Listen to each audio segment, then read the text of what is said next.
I just wake up in the morning and I yell a lot, even though it's way too early. It's fun though. Wake up, wake up, wake up!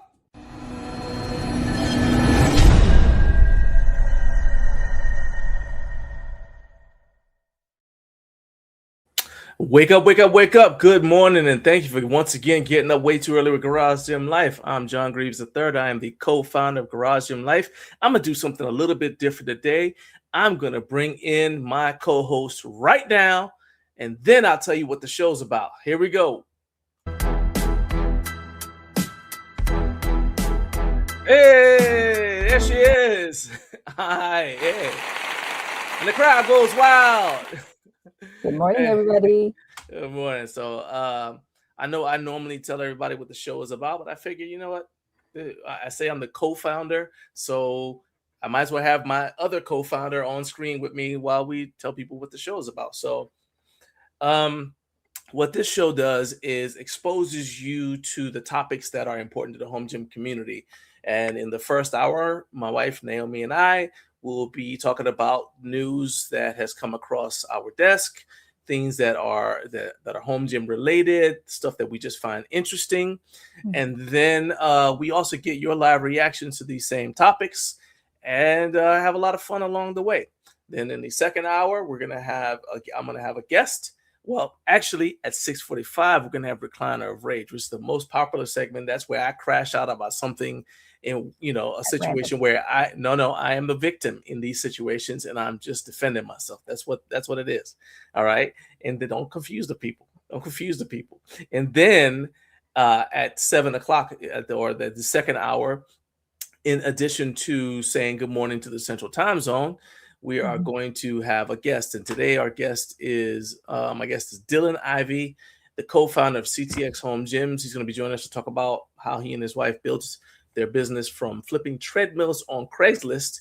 And now they are installing and servicing gym equipment for customers all around the United States. So I'm going to be talking to him.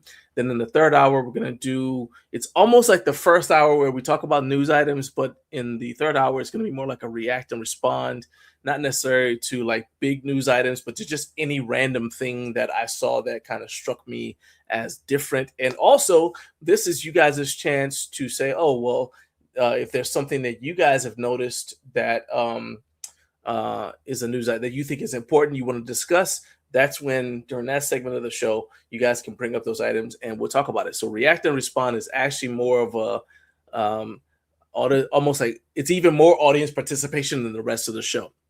All right.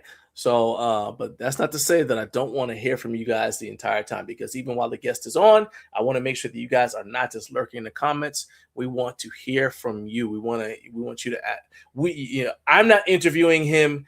You and I are interviewing him. All right. So I'm interviewing him and you guys are also asking questions, and I will ask those questions. I'll pass those questions along to him. Okay. Does that make sense? Kind of like that. So this show is not like the other shows you may have seen. Does that make sense? It does. Okay, cool. All right. Now, first thing that we always do, once Naomi and I are both on screen, is we go to the chat and we find out who, first of all, this is very important. We find out who the first one was in the building. All right. This is a lot more spirited competition than I ever imagined it would be, but it is important to the audience to find out who was here first. So let's head on to the live chat and see who's here. All right, so scroll up to the top. First in the building is, hey, wow, oh boy. Okay, we got a new champion. Carp. We're all members of the FOC, friends of Carp, and Carp's gym was the first one in the building. 5:39 in the morning, 4:39 actually for him because he's in Central Time Zone. And he said, yep. And I want you guys to know that if you have not had a yep on one of your videos from Carp, you really didn't have a video. All right, you have not arrived. It is a badge of honor. It is how you know that you are a card-carrying member of the FOC. As I adjust the microphone that you got me, Naomi. Is that better? Can you hear me? Is it too loud? Okay, cool. Nope, it's good. I'm always like, I don't know where to put it because I'm always afraid I'll hit it with my hand if I'm like gesturing or something or whatever. So you have the potential of destroying things. Just make sure it's good. Fabric quality of manufacturing is important. All right. Next up, we got Trevor. Trevor says, "Rise and grind." You guys, make sure you are subscribed to both Carp's Gym here on YouTube and also to the Disgruntled PM podcast, which is Trevor's podcast, and that's also here on YouTube. Make sure you guys are subscribed to that. Hey, look, we got Colonial Barbell Club. My man Sean. Sean was actually the guest last week. He says, "Oh, we in here. Wake up, wake up, wake up." That's right. We are here. All right. So you guys make sure Sean's got a YouTube channel. So so far, it's all content creators who are here. And you guys make sure that you subscribe to Sean at Colonial Barbell Club here on YouTube. And there we go. The homie 332. She is going to be back on the show. Actually, let me look at the I know that you scheduled a date for you to be on the show again. I do not remember when it is. Just go put in the comments, put in the chat, Ashley, when you're going to be on the show. I know that way I don't have to go search in the calendar. That way, I look forward to that. Be back on, yeah. Ashley's going to be back on. She's going to talk training with me, so that's always a good time. Joey Work said, "Wake up, wake up, let's go." Hey, what's up, man? I don't know if this is your first time watching or first time commenting, but Joey, appreciate you being here. Thanks for getting up way too early with Garage Gym Life. And let's see here. All right, now this is the guy who's normally here first, Carlos. He said, "What it do, 332?" Talking. All right, there you go. I don't know what happened, man. You had me worried because you weren't here. You weren't here on time. So, we do take attendance here, okay? And our guy Jared Freedom Gym says, "Another Friday morning with you all." That's right, man. He's got his coffee, and I assume he is getting ready to lift. Hopefully he's not sitting on a heat pad today. Don't knock heating pads. Heat pads are the bomb. Well, you see, the last time he did that, he didn't want to get up and go in the gym. So I'm just saying that's an obstacle. So we gotta cut that out the morning routine if that's getting in the way of training. Let's see, and see that here comes the hate. Talk about it. Carlos is excited. Know me, and John. Like, what is this? This is horrible. All right. Carp said, "Play my theme song." Hey, we need a theme song for. We do need a theme song. We need to figure out something. Actually, we need to get Carp to come back on the show. I just thought about that. I hadn't had Carp on the show in a minute. We need to, after the show today, Carp, I'm going to reach out to you because we're going to get you back on the show. It's been too long since we had a sighting. And then have it play on the cell phone instead of it being a boombox on the cell phone. I want to make it a ringtone. Jared has a question for you. He said he wants to know if you are usually up this early or if I had to convince you to join me. No, I tend to wake up early. So now whether I emerge from bed, that's a different story if it's a day off. But no, I am typically an early riser. Okay. See, so you see that there's nobody being coerced here. She's already up. And actually, little inside baseball, one of the last things that I typically do when the show starts is I shut the door to my office because and actually it led to me changing the intro. So you guys know how in the intro it says "Wake up, wake up, wake up." I used to say that, and while Naomi is awake, she doesn't necessarily need that level of enthusiasm at that volume first thing in the morning. So I had to she expressed that to me, and then I said, okay. So I was like, all right. So that's when I recorded that, the song and all that. I recorded all that because of that. So I used to disturb her. So now one of the things I do is I make sure I shut that door, and then that way all the yelling and exuberance, enthusiasm doesn't disturb the rest of the house. But she is usually awake. The recliner of rage actually is what wakes up Little Miss if she slept in. Yeah, recliner rage. Yeah. Well, and look, since she doesn't have to go to school today, that's okay, but it's still gonna wake her up because it still is. Letha said, "Wakey, wakey, no clue what happened to my first comment. I even answered the question of the day." She said, "So no, benching 315 is not important to me." All right. I will put a pin in that, but good morning, Letha. Glad you're here. Good morning, Letha. Let's see here. Carp said, "Future guest, the Iron Console." I got no objection to that. He's got a lot of. I see that he's interviewing a lot of people. Got his show off to a good start. He Mhm. actually, I know we follow each other on Instagram. Um, so yeah, I got no problem with that. I'd love to have him on. So the Iron Council is an attorney who has a home gym. So I think he'd have a unique Oh. perspective. Heck yeah. All right. Carlos said he was fighting a dog for his homework. Um, okay. Now, dog. Now you're spelling it like bulldog. He's definitely he's from Houston. I don't even know if he likes football. So I don't know. I don't know. Okay, That's a question that we can ask him during his live stream when we're harassing him. there we go. Um, Carp said, I am old enough to know what a ringtone is. You know what? Yeah. They still have ringtones, don't they? Don't they still have ringtones? Yeah, I think it's still. I think it's listed as a ringtone on your settings. Yeah, Yeah. you still have ringtones. Let's see here. Let's see here. They want you to blink twice if you're safe. All right. She's not a hostage. All right. She's not a hostage. She's here of her own free will. She ain't even in the same room as me. So Nope. she's downstairs completely safe. Here's my protective Yeah. security That's what we're asleep. calling. That's what we're calling her. Yeah, I'm about to say that's what we're calling her. Yeah. Let's see here. All right, so we got more people who are answering the question of the day. And Carlos said, I won't answer the dog question until once he won't answer until we ask him on his live stream. Okay. Okay. All right, no problem. Okay. No problem at all. All right, let me make sure I didn't miss anything. All right. Looks like we're all set. We're all caught up. All right. So a couple things I need you guys to do. First of all, we don't have nearly enough people watching right now. And that is where you guys come in. Please hit the like button, as Jared said.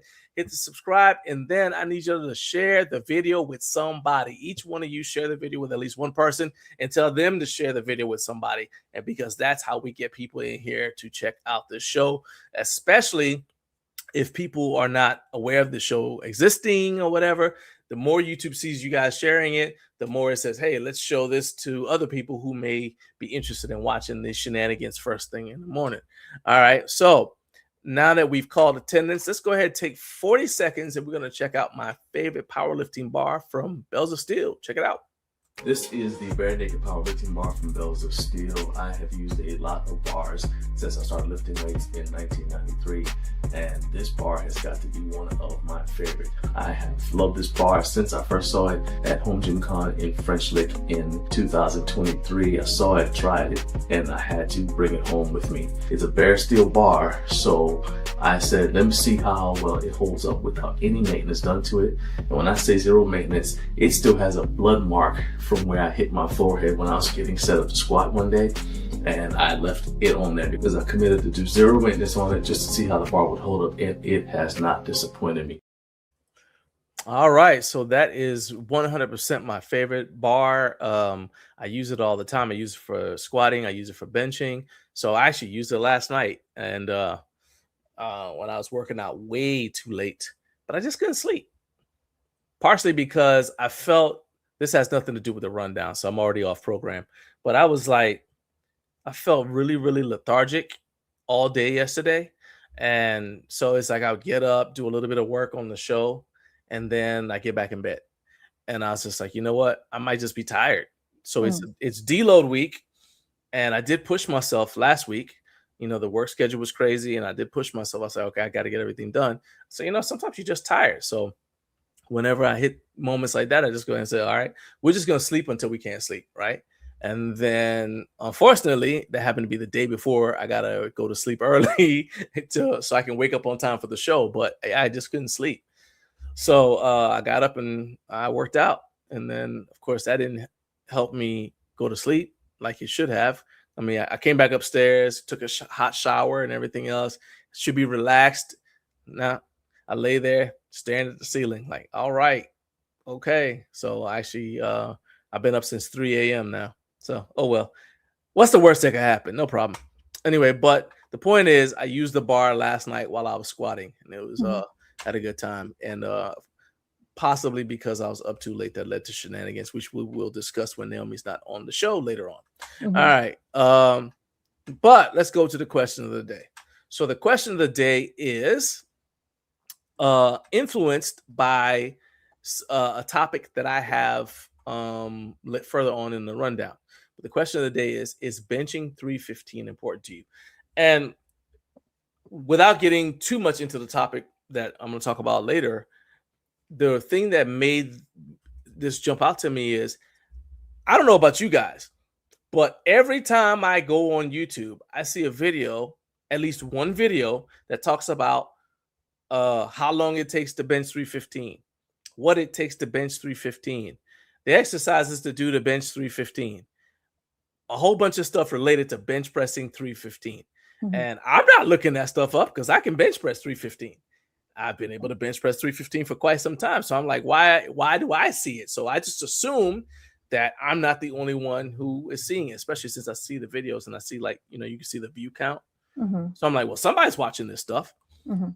So then I said, well, you would assume that they wouldn't be making these videos if benching 315 wasn't still important to people, wasn't a relevant topic.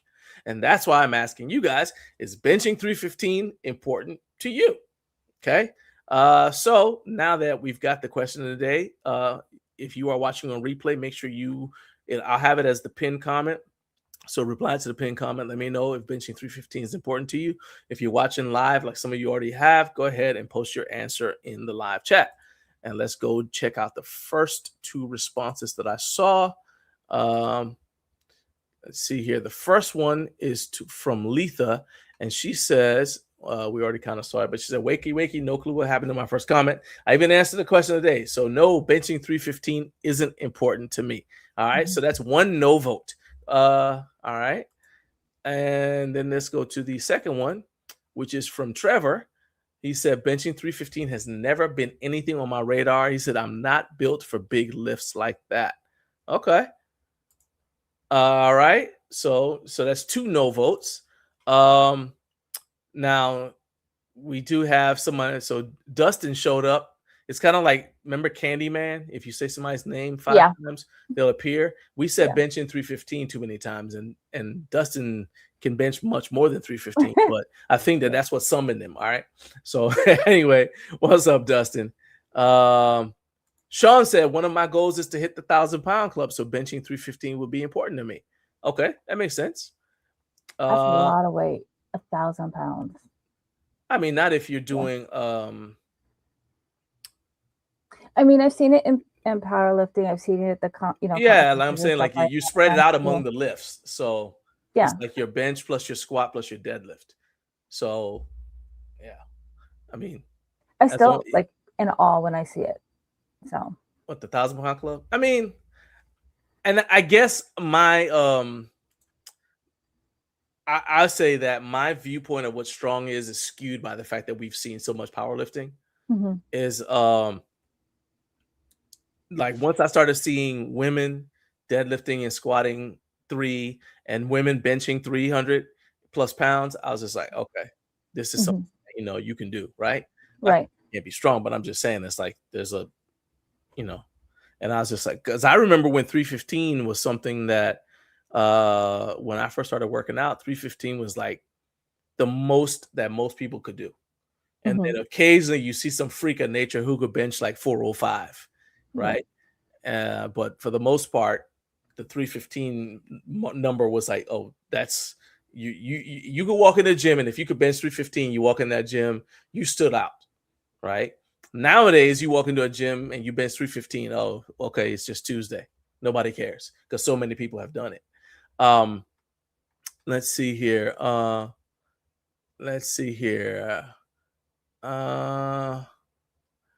Okay, they're talking about the ergonomic keyboards right now. All right. Let's see here. Okay, so here. Oh, okay. So I had to scroll back up to see how we got on ergonomic keyboards. So Ashley's telling you thank you. Yes. So for those of you who don't know, Ashley, okay, so Ashley has, Naomi has a YouTube channel where she recommends office equipment. And so Ashley purchased a keyboard. It's ergonomic. She said, thank you both. All right. Carlos claims he was first. He said the system is flagging his comments. Okay. All right. Hey, look, fight the power, man. Yes, you got to fight the powers that be. Don't give up, man. Um, so Carb said benching 315 is important to me because not sure 405 is ever going to happen. Honestly, the older I get, overhead pressing 225 to 250 is more important to me. All right, I can see that. And I always, especially as strongman, became more accessible for regular people. Mhm. It wasn't just something you saw on like ESPN. I think that benching 350 or benching heavyweight started to become less important because it's not something that people do in strongman, Mhm. right? So I think that that does play a role in it.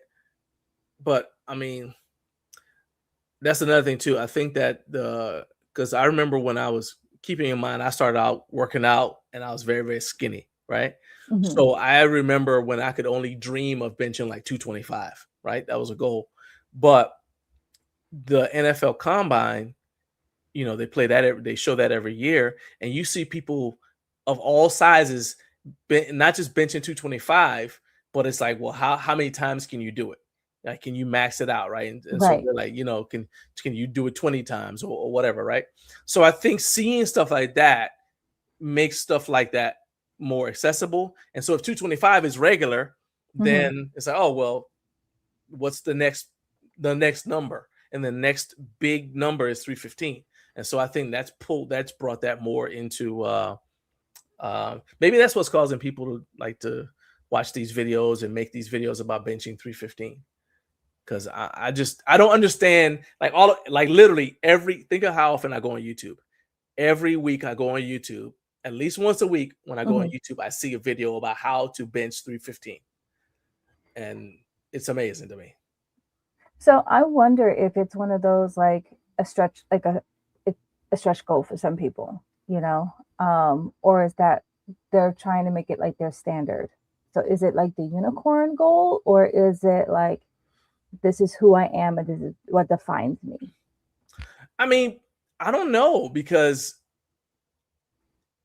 like so just think about when we've seen the powerlifting meets, and I Hmm. realize that people who compete in powerlifting are people who specialize in strength, right? So you can't just compare people who compete in powerlifting to like the regular population. But Hmm. think about how many people we've seen bench 315, men and women. Right. I'm talking about Right. me and you have both seen it happen, right?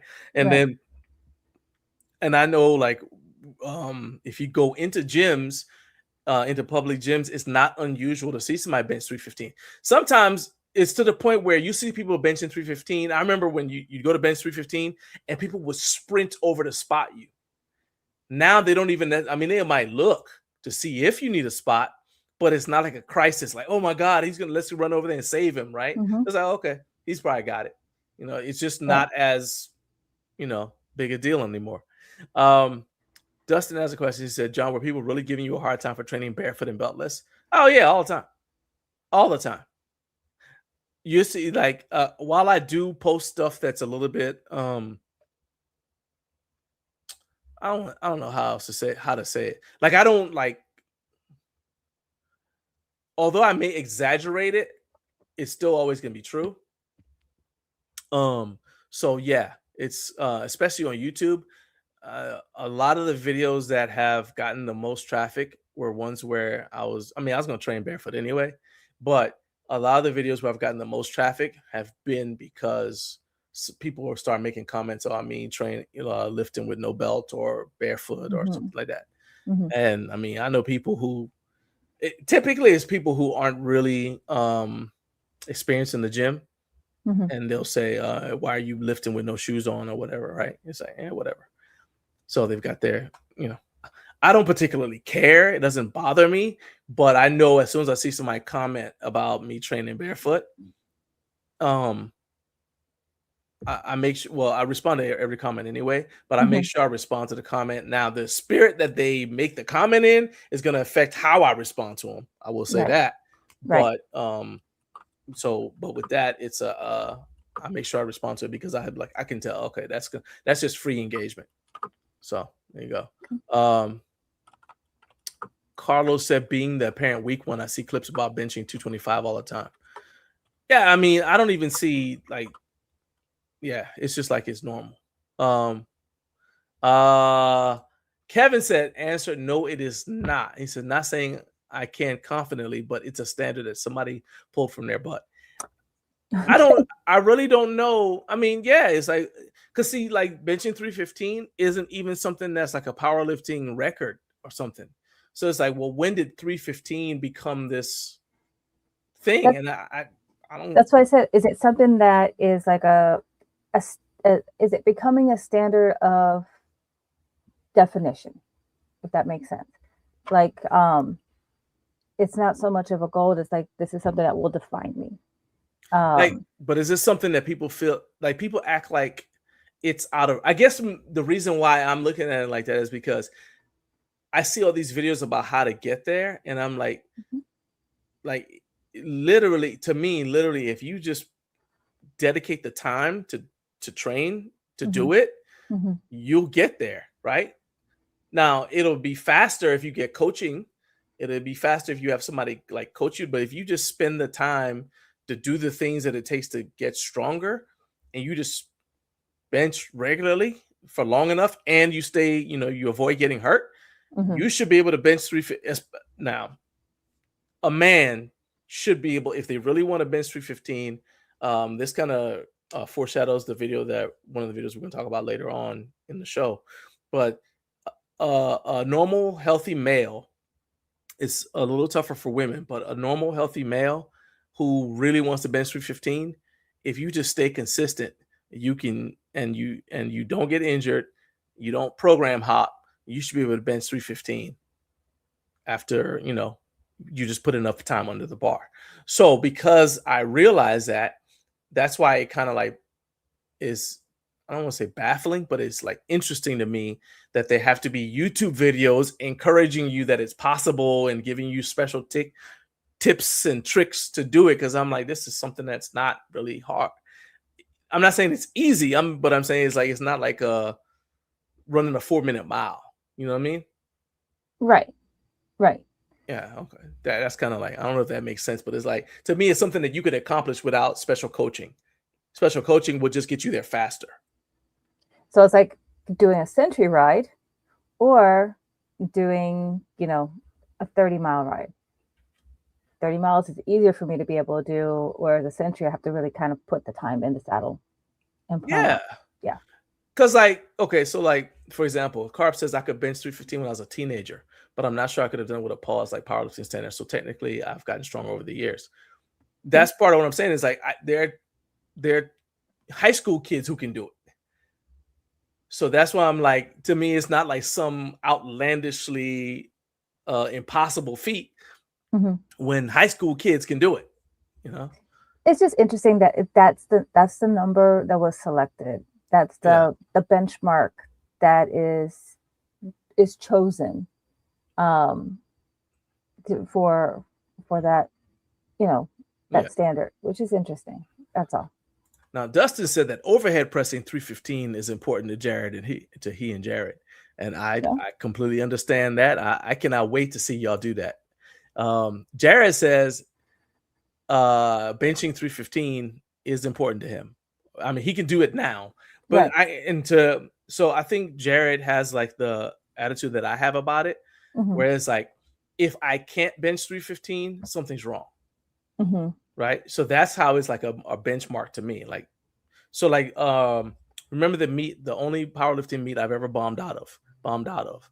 Okay. That's where, so 315 was my opener and I couldn't do it. I had come off of like 2 weeks of antibiotics and I couldn't Hmm. do it. Okay, something's wrong, right? Right. And my coach was like, you remember the coach was like, "What's going on here? Why can't you bench 315 today?" And I was like, "I don't know. What's going on? I don't know." Hmm. Um, let's see here. Equipment exercise says Jen Thompson, probably. I mean, so Jen Thompson, first of all, is awesome. I love I love her training. I love what she's accomplished. She's really cool. She's one. I remember when she did a home gym tour for us. It's still on the channel, Hmm. and she's always like been really giving of her time. Um, what I find impressive about her is not just that she can bench 315. She can bench over that. Mhm. but also that she's been able to maintain it for years. Mhm. Mhm. So it wasn't like a one-time thing and it went away. You know what I mean? So yeah. Carlos said 1,000 pounds is still a heck of a lot. I mean, sure, but I mean Yeah. it's about 300 poundish squat, about 315 bench, and a 300 plus poundish deadlift.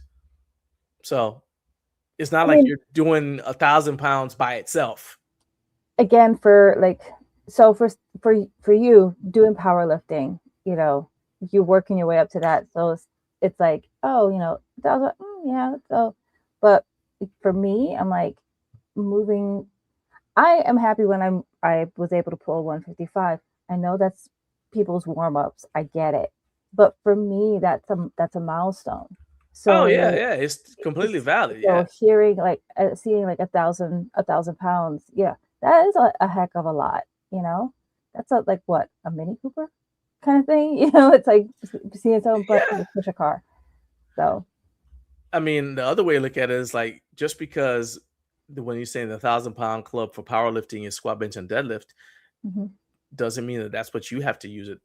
You do it in, right? mhm, Because I mean, you could always say, well, I'm in the 1,000 pound club, but it's spread out among 5 exercises.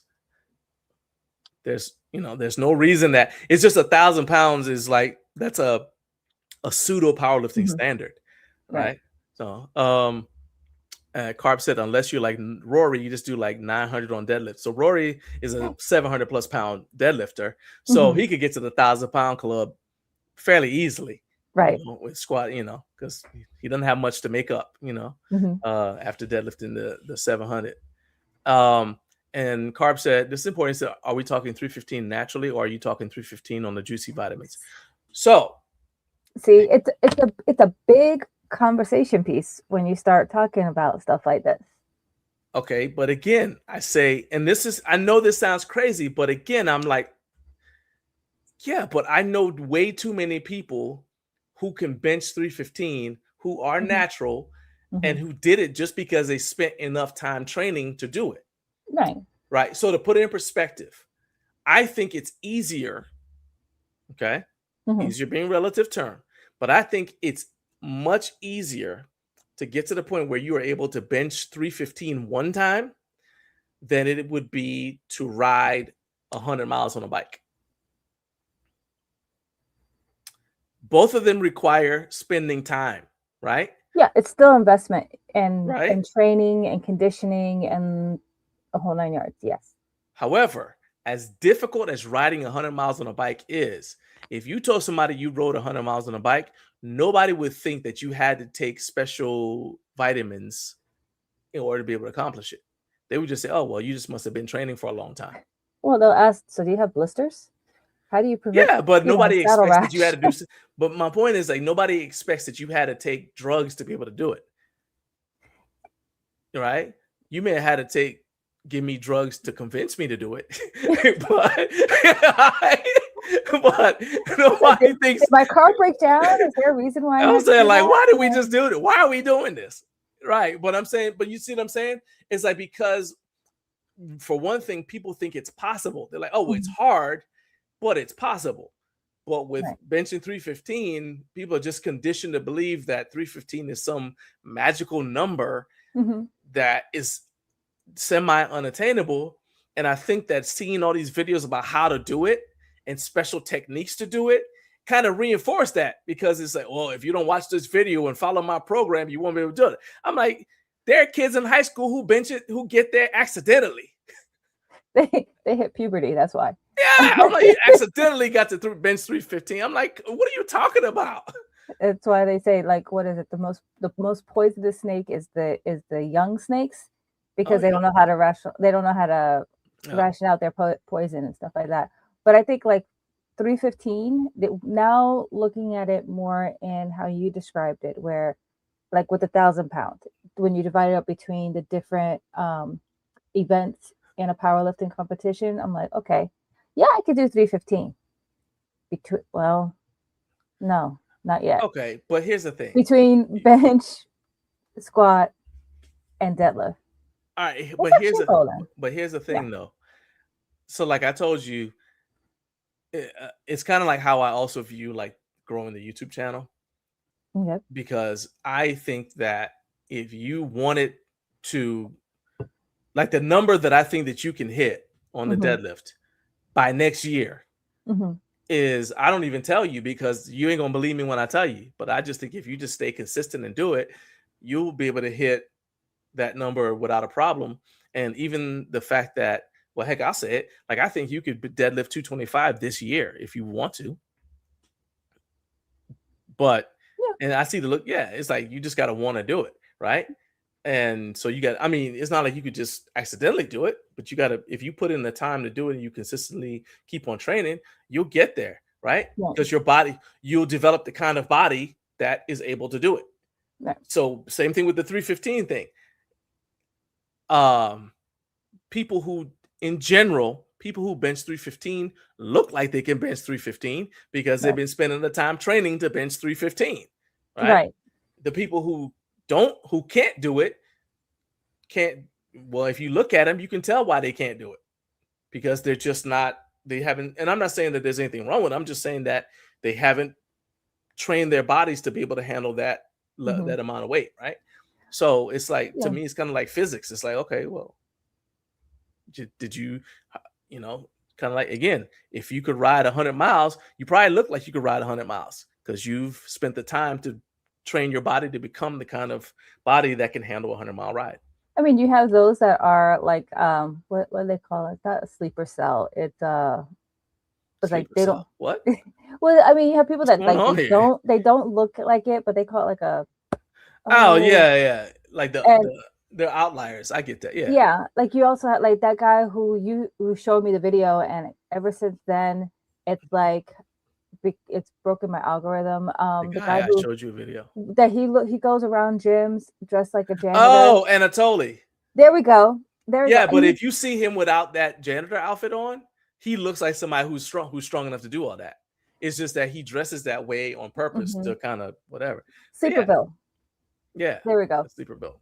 And Uh, so yeah, like, you know, well, I like to and so when John deadlifts, he'll go ahead and have everything prepped and whatnot. And sometimes I'll walk in there and I'm like, I'll just walk over to the bar and he'll literally say, "You can't do it.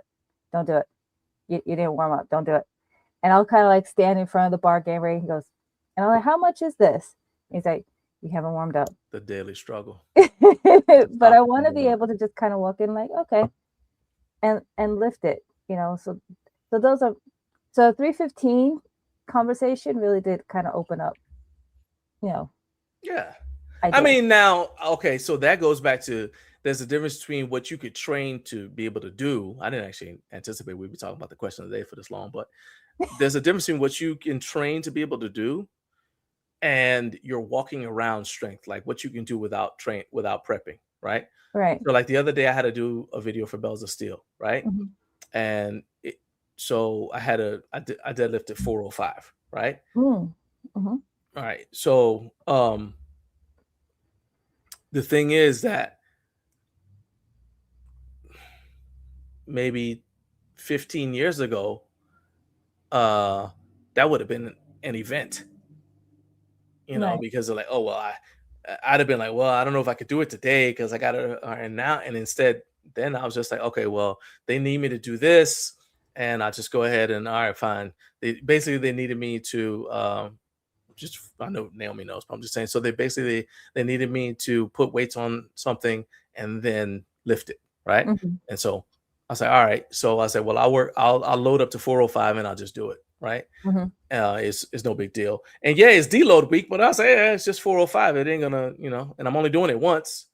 But but the point is that I've spent time You've accustoming trained, less. right. Yeah, so it's You've not trained, like you've a gotten crazy yourself thing. there and Yeah. whatnot. Now, So if you wanted me to do the same thing with like 550 or something like that, then I'm like, oh, that's different, right? let's Or plot the this amount of weight out. that Dustin can do. Yeah, it's like, Yeah. okay, I'm like, whoa, whoa, okay, we gotta, like, let's plan.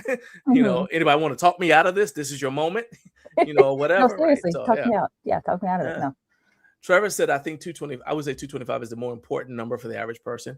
I don't know if important is the word I would use, because um, it defines like what's important about it.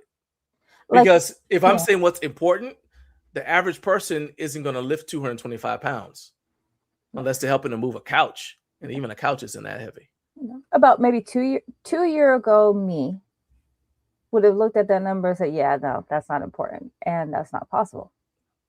A year ago, me before my journey was like, would still be like, ooh, I don't be nice.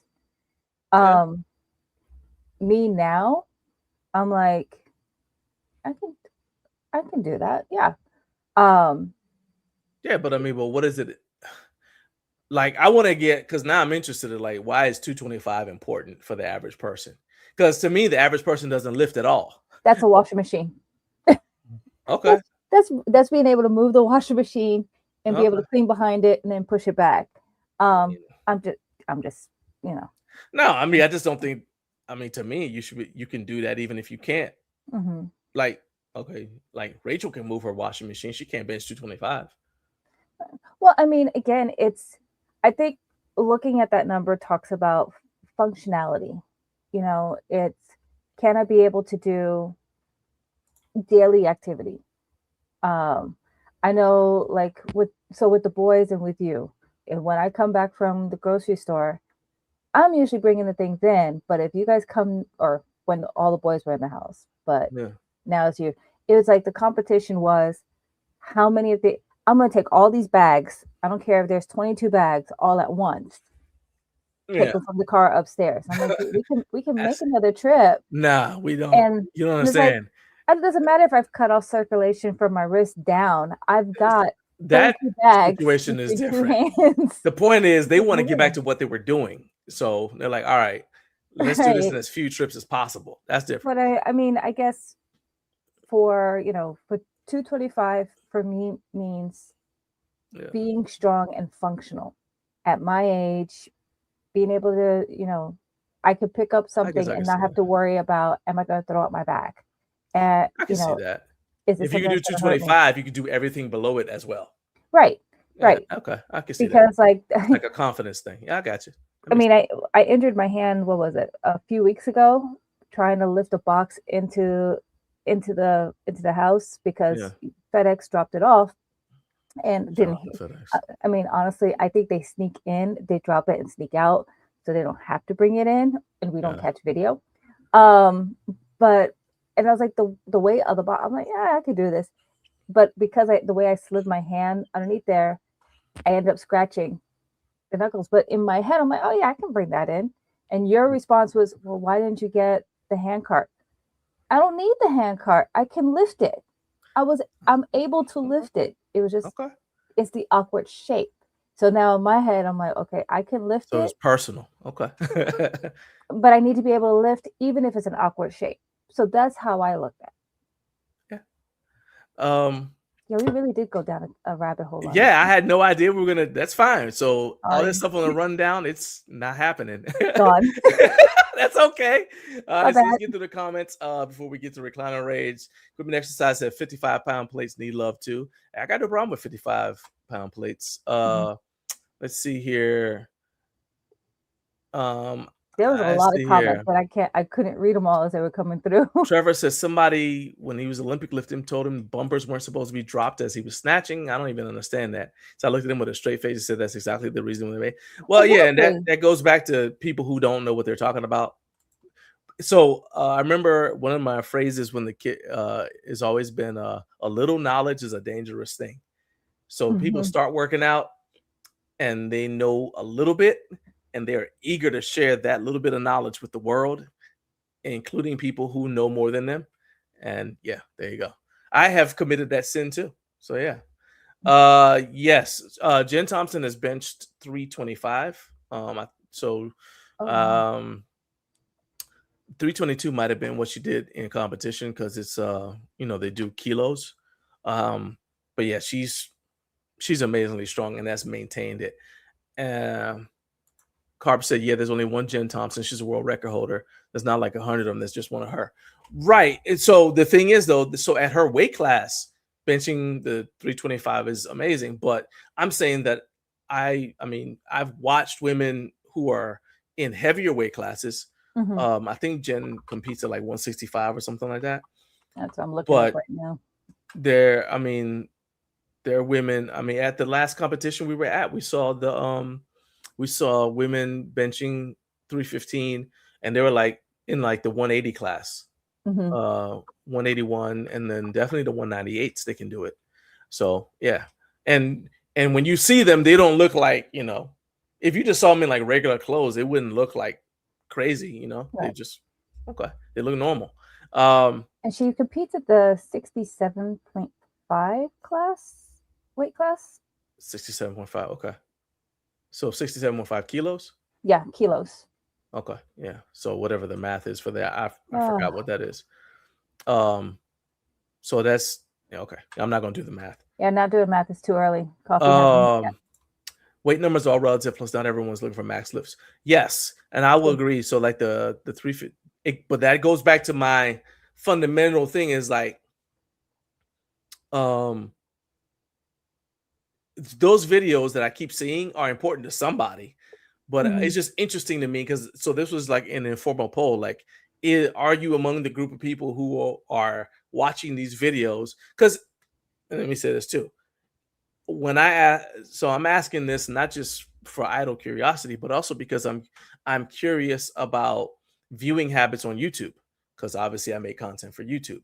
So Right. I'm like, all right, so are you guys interested in videos like this? Like, hey, Is how it do I get to this? entertainment or is it Yeah, are you actually motivation? like, hey, this is the kind of information I'm looking for? You know what I mean? Hmm. Hmm. So yeah, see, there's a point to why I'm asking that, right? So anyway, but let's see here, and uh, Carb said, I think 315 is the 225 of 20 years ago. I can see that. Equipment exercise says weight inflation. I can see, yeah. Ashley said, for me, 100 miles on a bike would be feasible, not benching 315. We can plan that, Ashley. Y'all go right ahead. Now, again, this is not mountain biking. I Yeah, don't believe in mountain biking. I will never do. Some people love it. That's not me. Um, yeah. but I would have to train to that part of the road cycling. Y'all go right ahead. Carb said, also, a rising tide lifts all boats, where now with Instagram, you see more people doing it than you ever had back in the day. Back in the day, there might be the only one or two people at your local gym that could actually do it. You didn't see it like you do it now with the internet. Exactly. That's what I'm saying. It's like more and Hmm. more people, you see more people doing it. So it's become much more accessible. Hmm. But again, I'm like, I see kids Hmm. doing it. I see women doing it. I'm just like, Right. you know, and I mean, I would even argue that the reason it's not feasible for Ashley is because that's not something that's like a goal that she's training towards. If she Right. put her with all the other things that Ashley's accomplished, if she wanted to bench Exactly. 315, She'll it be would able to do happen it. because she Yeah. would do the things she needed to do to bench 315. And I Correct. think that that's like that's one thing I would say is like for people who can't do it, and this is not a knock, right? It doesn't Hmm. have to be important. I'm saying like it doesn't mean that it's impossible. It's just not important enough to you to do it, Right. right? That's just Right. how and that's not a value judgment. It's just a statement of fact. It's like because if once it becomes important, you'll start doing the stuff that you need to do to be able to do it. Just like Right. riding 100 miles is not important enough to me to do any of the training that would lead to me doing it and not dying on Right. along the way, right? Right. Um, Carp said, you think it's impossible. Then when you get to 275, you're like, oh, it's not that far away. Then you hit 295. It's really not that far away. So it just comes with exactly. It just comes with consistent training. Yeah. Because think of how much stronger everybody who's watching this right now. Think of how much stronger you are now just from training consistently to Hmm. the point where you're doing weights that you couldn't do before, right? Right. Right. So it just continues like that. You just don't get hurt. Keep training consistently, and you just start to automatically start to hit milestones that sometimes you didn't even plan on hitting. Yeah. Um, uh, I am not known for sending random videos. So that guinea pig video I sent you, Carlos, I sent him to Carlos the video.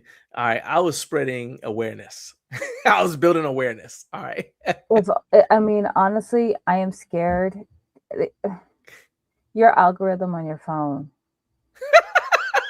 is just like Hey, don't touch mine. Nothing that was in that if you want video, to, nothing that was in it. So I'll tell you what the guinea pig video said. All right, because I don't have time to show it to you guys, but the guinea pig you're video welcome. basically said, it said, um, your chances of being killed by a guinea pig are very low, but they're not zero. All right. So you want to stay, hey, just be careful out there. That's all I'm saying. No lies were told. No lies were told. Equipment exercise said, oh, we're moving a couch. Hang on, let me scuffle underneath it. I bench 315. Look, is it? And I think too, like when you get to the point where you can bench 315, again, your body has changed, so you can do other things. Yeah. So like picking up a couch that's obviously your back, your spinal erectors and all that. So if you can bench 315, you had to have developed your back to the point where you can handle doing other things too. I mean, again, like before me, anytime we had to move something around the house, yeah, I was actually disappointed to keep leverage. I don't think I was really, I wasn't feeble by any means, but I feel more able to help with moving and lifting and stuff like that to help out with you than before. Yeah. I mean, it's like I know how much stronger you've gotten and how much stronger even you are than you even realize. Because I still see you surprised sometimes when you do stuff. You're like, oh, I didn't know I could do that. It's like, and I'm like, I did. I kind of knew because I. And I want to go on the record. I don't say that. I don't make that noise of, oh. Yeah, you don't. Yeah. Maybe the face. You say, but not the. Oh, okay. Yeah, you do all the time. This is important, and this is a good comment to end it on. Trevor said, one thing to consider also is that even if I have no intention of benching 315, the training tips to get to 315 can get me to 225 or even 135, which is true. Because it's essentially the same process. Right. With some tweaks, but it's essentially the same process. Now, where you have wrinkles in it is if you're like, well, I need to bench 315, but keep my body weight low. Or I need to bench, like where you have extra conditions on it. Like, oh, okay, now that's complicated. But if I just need to bench 315, I'm like, oh, that's a fairly simple matter of time plus work, right? Just work over time rather. So that's it. All right. So Naomi, let everybody know where they can follow you on Instagram and YouTube. And then we're going to do Recliner Rage, and then we'll bring in our guest. No problem. Well, everybody, thanks so much. You can follow me on YouTube at Naomi Harris Greaves or on Instagram at Naomi Greaves. Check out posts. You can also DM me. And then, of course, I'm here on Garage Gym Live. So thank you so very much, everybody. Have a great one. All right. Thank you so much. And thank you in advance for the bacon. I love you. Yeah. Oh, yeah, I got to go do that. Yeah. Crispy bacon. Well, I did take it out of the freezer last night, so it should be fine. I know. Yeah. You're a good woman. He who finds a wife finds a good thing from the Lord. All right. All right. Talk to you later. Bye, everybody. All right. Bye. All right. That was my wife, Naomi. You guys need to subscribe to her channel if you are interested at all in home office content. Ashley purchased a keyboard on Naomi's recommendation, and she's extremely happy with it. So for those and for other tips, go ahead and go right there. But right now, it is time to crash out and lash out briefly before we bring on our guest. All right. You know what it means. It's time for it. Y'all ready? Recliner Rage. Let's go. It's the Recliner of Rage. It's the Recliner of Rage, because he's not happy.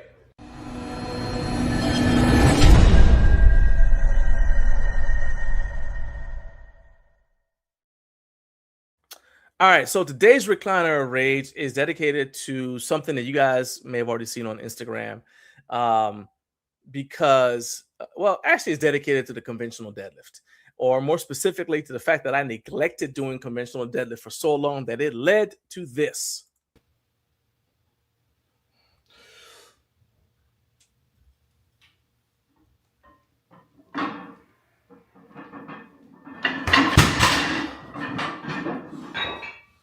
Unacceptable. Somewhere my ancestors are hanging their heads in shame. So what I mean by that is I basically didn't pull the bar into my body so that I had a vertical bar path, even though I know that.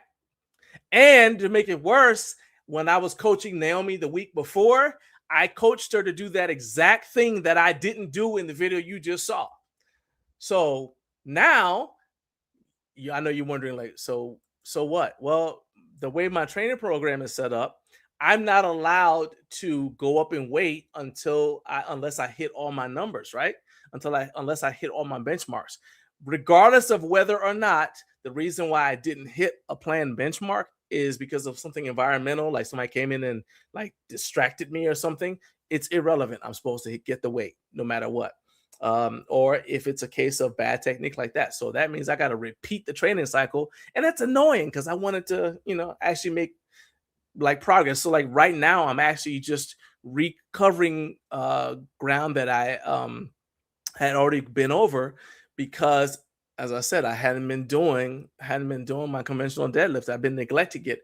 I got in a bad habit of coming in and just doing my main lift, just hitting sumo deadlift, done, instead of doing my assistance work. And conventional deadlift is one of my main assistance exercises for sumo or my competition style deadlift. So I get to suffer with that for another month.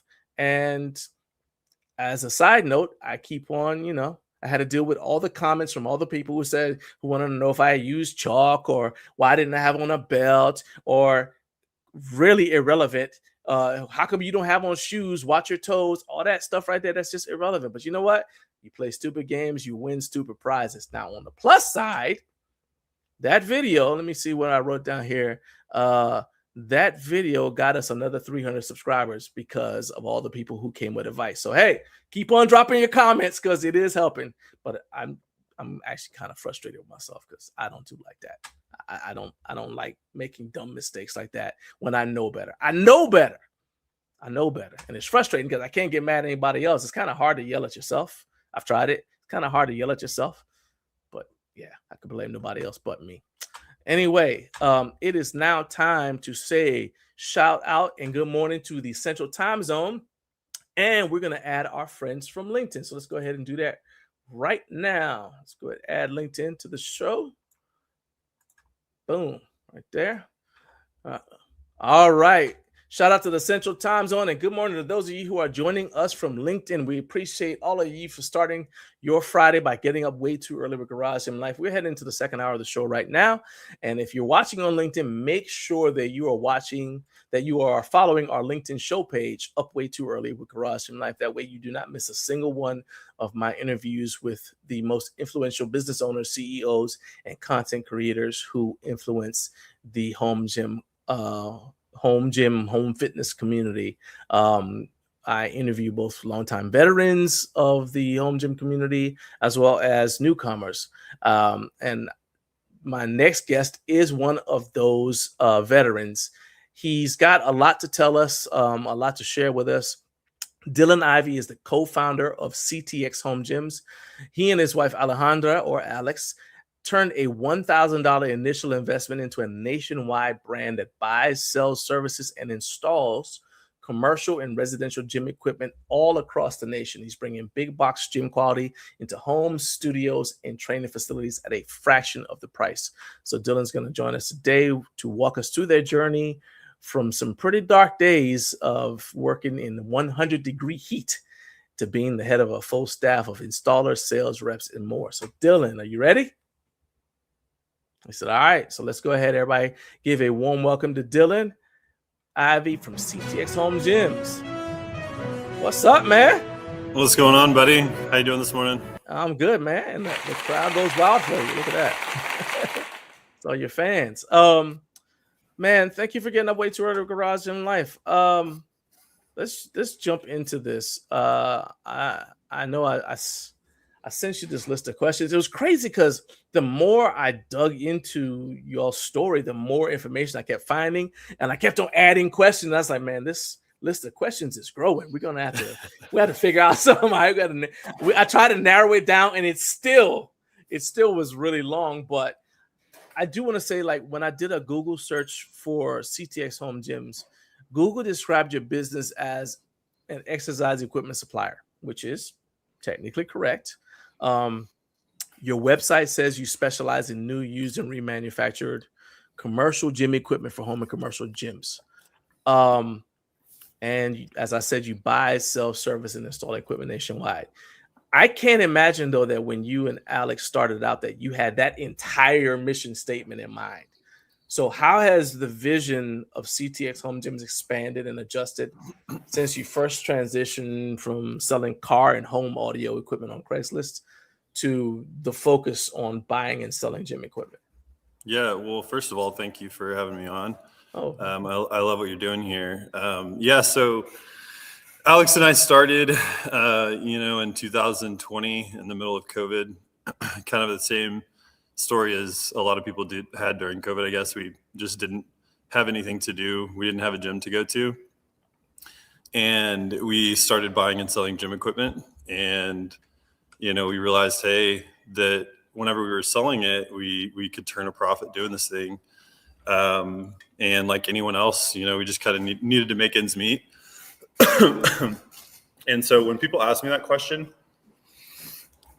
like, did you have this big endeavor in mind, selling new equipment, selling used equipment, building home gyms and commercial gyms? While it didn't necessarily look like that in the beginning per se, I did always have like this grand kind of vision of building this company that did help a tremendous amount of people. And so each sort of year or each milestone that we've been able to accomplish over the last 6 years has just been getting us one step closer to that end goal. But yeah, it really, dude, was just about like the passion for training, and it was about the passion for helping people. In the beginning, it was very just like bootstrapped and honest and just two people like trying to figure their way through the world. COVID was an insane time frame. And COVID just gave us this opportunity to go out there and do something that we loved. Alex was at the time refinishing furniture. Like you were saying, I was buying and selling car audio, something that I've done. yeah, because you guys have just left GNC, right? Yeah. So my backstory, my girlfriend at the time, wife now, and mother to my daughter and co-founder, she was one of my employees at GNC, and I was in a district position, and I inherited her store, and we quickly sort of, fell in love with each other. And I fell out of love for the corporate grind, man. It was something that in my early 20s, I was just all about running and gunning and trying to chase titles and, doing whatever I thought what I wanted to be doing at the time. And it just all kind of came to a head. God gave us this like kind of just wake up call one day, and he called us towards this small town called Gerald, Texas, and we didn't know what we were going to be doing. But we, at the time we were like, what all are we doing here? And we just didn't know that there was this big picture in store for us. So from the humble beginnings though to today, bunch of employees, we sell equipment worldwide. We have new, our own line. We have all these different things going on, like through and through. I'm still just as passionate about training and helping people today as I was back then. You strike me as an action taker, and let me rephrase that, because anybody can be an action taker, but your decision loop is short. It seems like you're like, once you decide, hey, this is something important to do, you kind of like jump on it, right? So for example, you were one of the, in terms of like a brand owner, you took the least amount of time of any brand owner to schedule yourself to be on the show. And that least amount from saying, I mean, because I've had other people say, yeah, I'll be on the, yeah, I'll do it. And then they're like, and there's usually like a little bit of back and forth as we try to figure it out. And then I'll send it to them and they'll say, then they're like, well, let me see my schedule. Like they go through this whole thing, right? You went from, okay, yeah, and scheduled just like that, right? And I was like, whoa, I'm actually not used to that. And I've talked to like people, a lot of, businesses of different sizes. But then when I saw, okay, you guys found out you had no idea that Jarrell, Texas existed. Then you find out about it. You're like, oh, well, the cost of a house is the same as the cost of an apartment. Let's go ahead and move. All right. And you guys had a dog. You're like, all right, let's pack up, We're going to Jarrell, Texas. We'll figure it out when we get there. Does that level of decisiveness, obviously Alex is used to it, or else she wouldn't have married you, but how does you know, how does that level of decisiveness play into decisions you make related to the business? And does she kind of function like, whoa, whoa, whoa, whoa, okay, I know that's a good idea. It sounds okay, but is she kind of more like the let's not say voice of reason.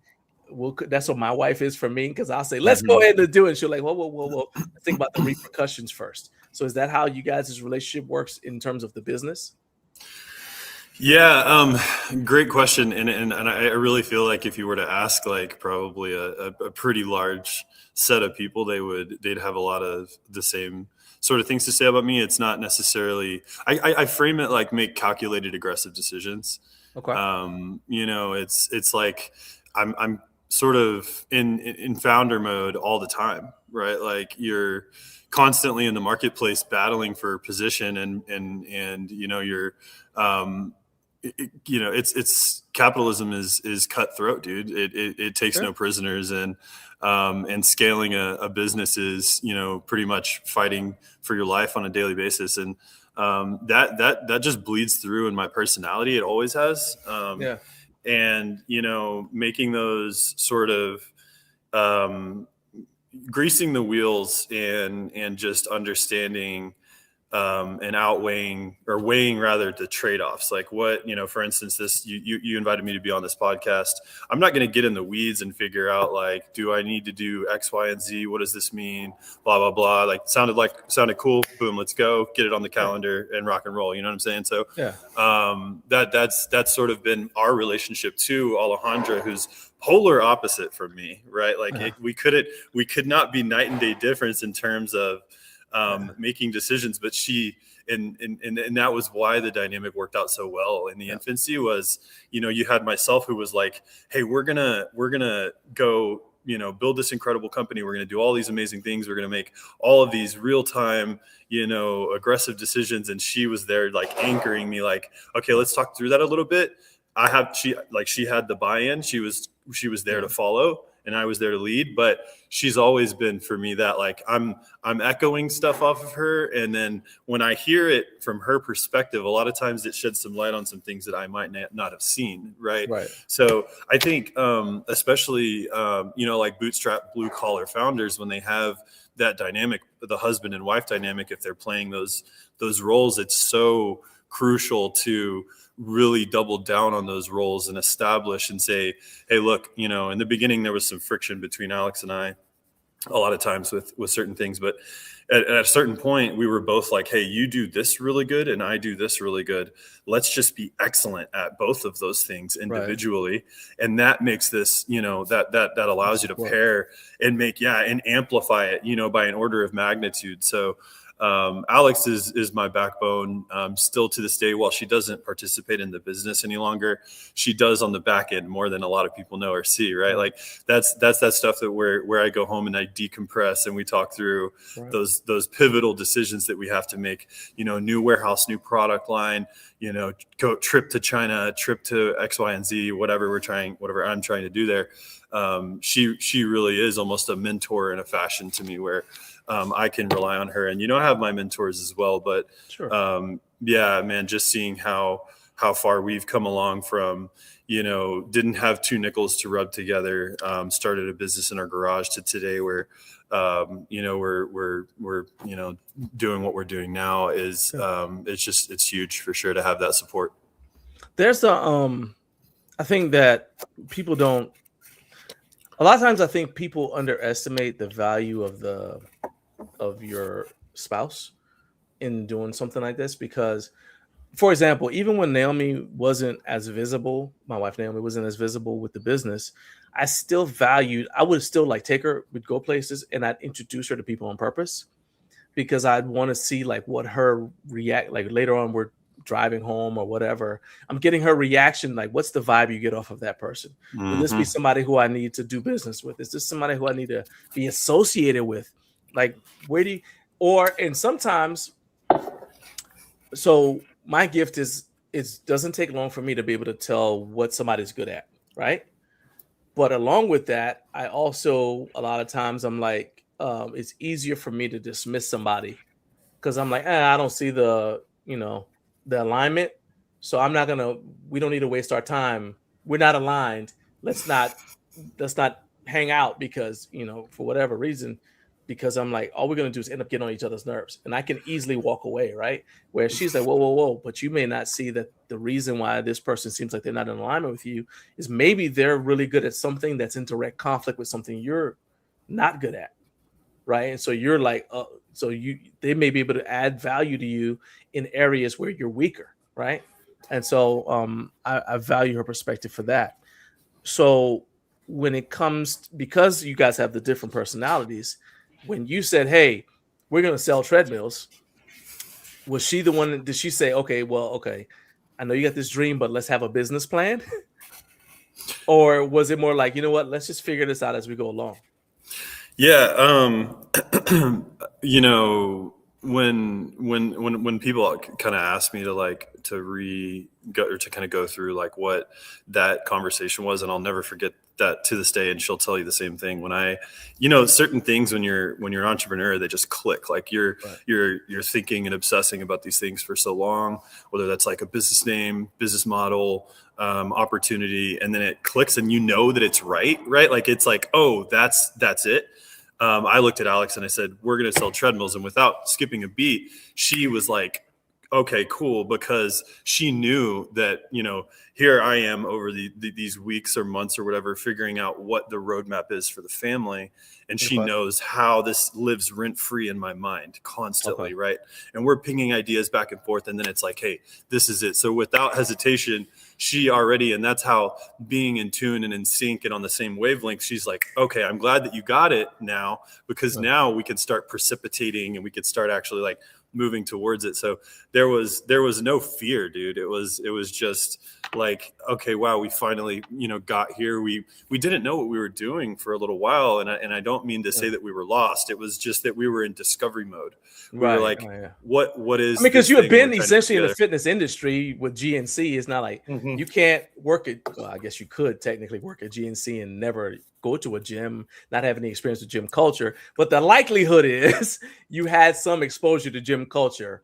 Yeah. Especially, and then in your case, having heard your backstory where you're like, you've been part of gym culture for a long time because of, that was kind of how you kind of like established your identity even in school. It still to me is like, it's easy for me to see you're like, I'm looking at what people need, especially considering this was COVID, right? So you're like, okay, well, you can see the news, you can see people who don't have gyms, they don't have a way to exercise. So when you're like, well, let's sell treadmills to people, it's obvious there's a need there, right? Yeah. So is that pretty much how it worked out? Yeah, I mean, it really is just, oh, it's divine. Like if you think about like all the variables that were at play at the time, which was, Alex and I were both into bodybuilding. This is pre-kids. This is pre like responsibility. Like all we did was train and eat. Like that was it. Right. And we loved fitness. We loved everything about it. We didn't have anything really to do, right, with like we didn't have a career path at the time. Alex was great at the cosmetic restoration. She was already refinishing furniture. She was already doing that type of thing. I've been turning a wrench since I was in diapers, right? Right. And so I could fix the equipment. She could refinish it. I had experience in sales, and I was resourceful to go actually acquire the equipment. It was just this perfect storm of these things that we kind of put together, and we were like, oh, like what, let's just do this because we're good at all of this and we really enjoy doing it, right? So yeah, that really was what it was about in the beginning. Was COVID gave us this unique kind of once in a lifetime economic opportunity where equipment was worth a lot more than it ever will be again, and I could find it for nothing, right? Like people were cleaning out their house because they didn't have anything to do. They were emptying all the shit out of their house, and then there were other people that were buying the shit that they were emptying out of their house for a ton of money. So I was like, okay, I have this little window of opportunity to go, because I didn't have any credit. I didn't have any money. We had, you saw my story. It was $1,000 in my bank account, and I had like a 520 credit score. I couldn't go get a credit card. I couldn't go get a bank loan. It was, okay, we got to turn these 2 treadmills into 4 treadmills. And then we got to turn those 4 into 10. And then we got to keep compounding and compounding. And so, yeah, that really was just the opportunity that we were given in the beginning. We took full advantage. I think also the fact that you guys were in Texas helped out too, because Texas had a different attitude towards COVID. First of all, because everything's so spread out, so you can just social distance by walking out into your yard because your neighbor's yard is probably like way down there, right? So so Texas had like this completely different attitude towards COVID than the rest of the country, and even some gyms were like opening up into in like limited ways in Texas before they were opening up in other places. But there's still a need. So, for example, if you had been in Maryland, right? And you're like, okay, well, I'm going to reach out to people to come to their house to pick up a treadmill so I can buy it so I then sell to somebody else. They may not even allow you to come to the house because they were terrified about, or even New York. Remember how New York was locked down? It's like they'd been terrified about you even being there to contact them to pick up the treadmill. But you were in a situation where you were like, okay, yeah, nobody's going to freak out. I'm coming to get this treadmill. We'll work it out. And then it works out. Let's talk about your business today. All right. You said that the pain we solve for our customers is offering a reliable source for them to come to and trust that they can get dollar for dollar what they think they'll get when they're shopping here. So walk me through the process of how you guys are able to give Amazon convenience, but a better experience and more reliability than somebody could get if they just went on Amazon looking for gym equipment. Yeah, so I'll kind of just briefly touch on the business model as a whole and the way that it's evolved. In the beginning, we were buying and selling used gym equipment, something that I would kind of just consider used. That truly that like we would buy the equipment, we would wipe it down, make it look somewhat better. We would button up a couple of things here and there, but we were selling it at a price point that was still just significantly low, and it was whatever we could just flip it for to make a couple of bucks. Where we started to realize, well, hey, if we establish ourselves as a brand, if we get the trust from the customer, if we put in a lot of research and discovery, we can get to a point where we can refurbish this equipment. We can make it actually last longer by replacing a lot of these parts, and then we can sell it for a higher price point. We can make some more money doing this and start a real business. So at our core, we've always been passionate about bringing commercial equipment in the beginning, it was into home gym spaces. We wanted to create that same commercial experience that you get in the gym inside your home, because it really was just Alex and I. We were like, hey, we don't have any gyms to go to. I don't want any of this bullshit Amazon equipment that you buy or whatever, this rinky-dink stuff. I'm 6'3", 250, 260 pounds at the time, dude. I can't lay on an Amazon bench throwing around 120-pound dumbbells. It's gonna break in half. So we had to get commercial equipment.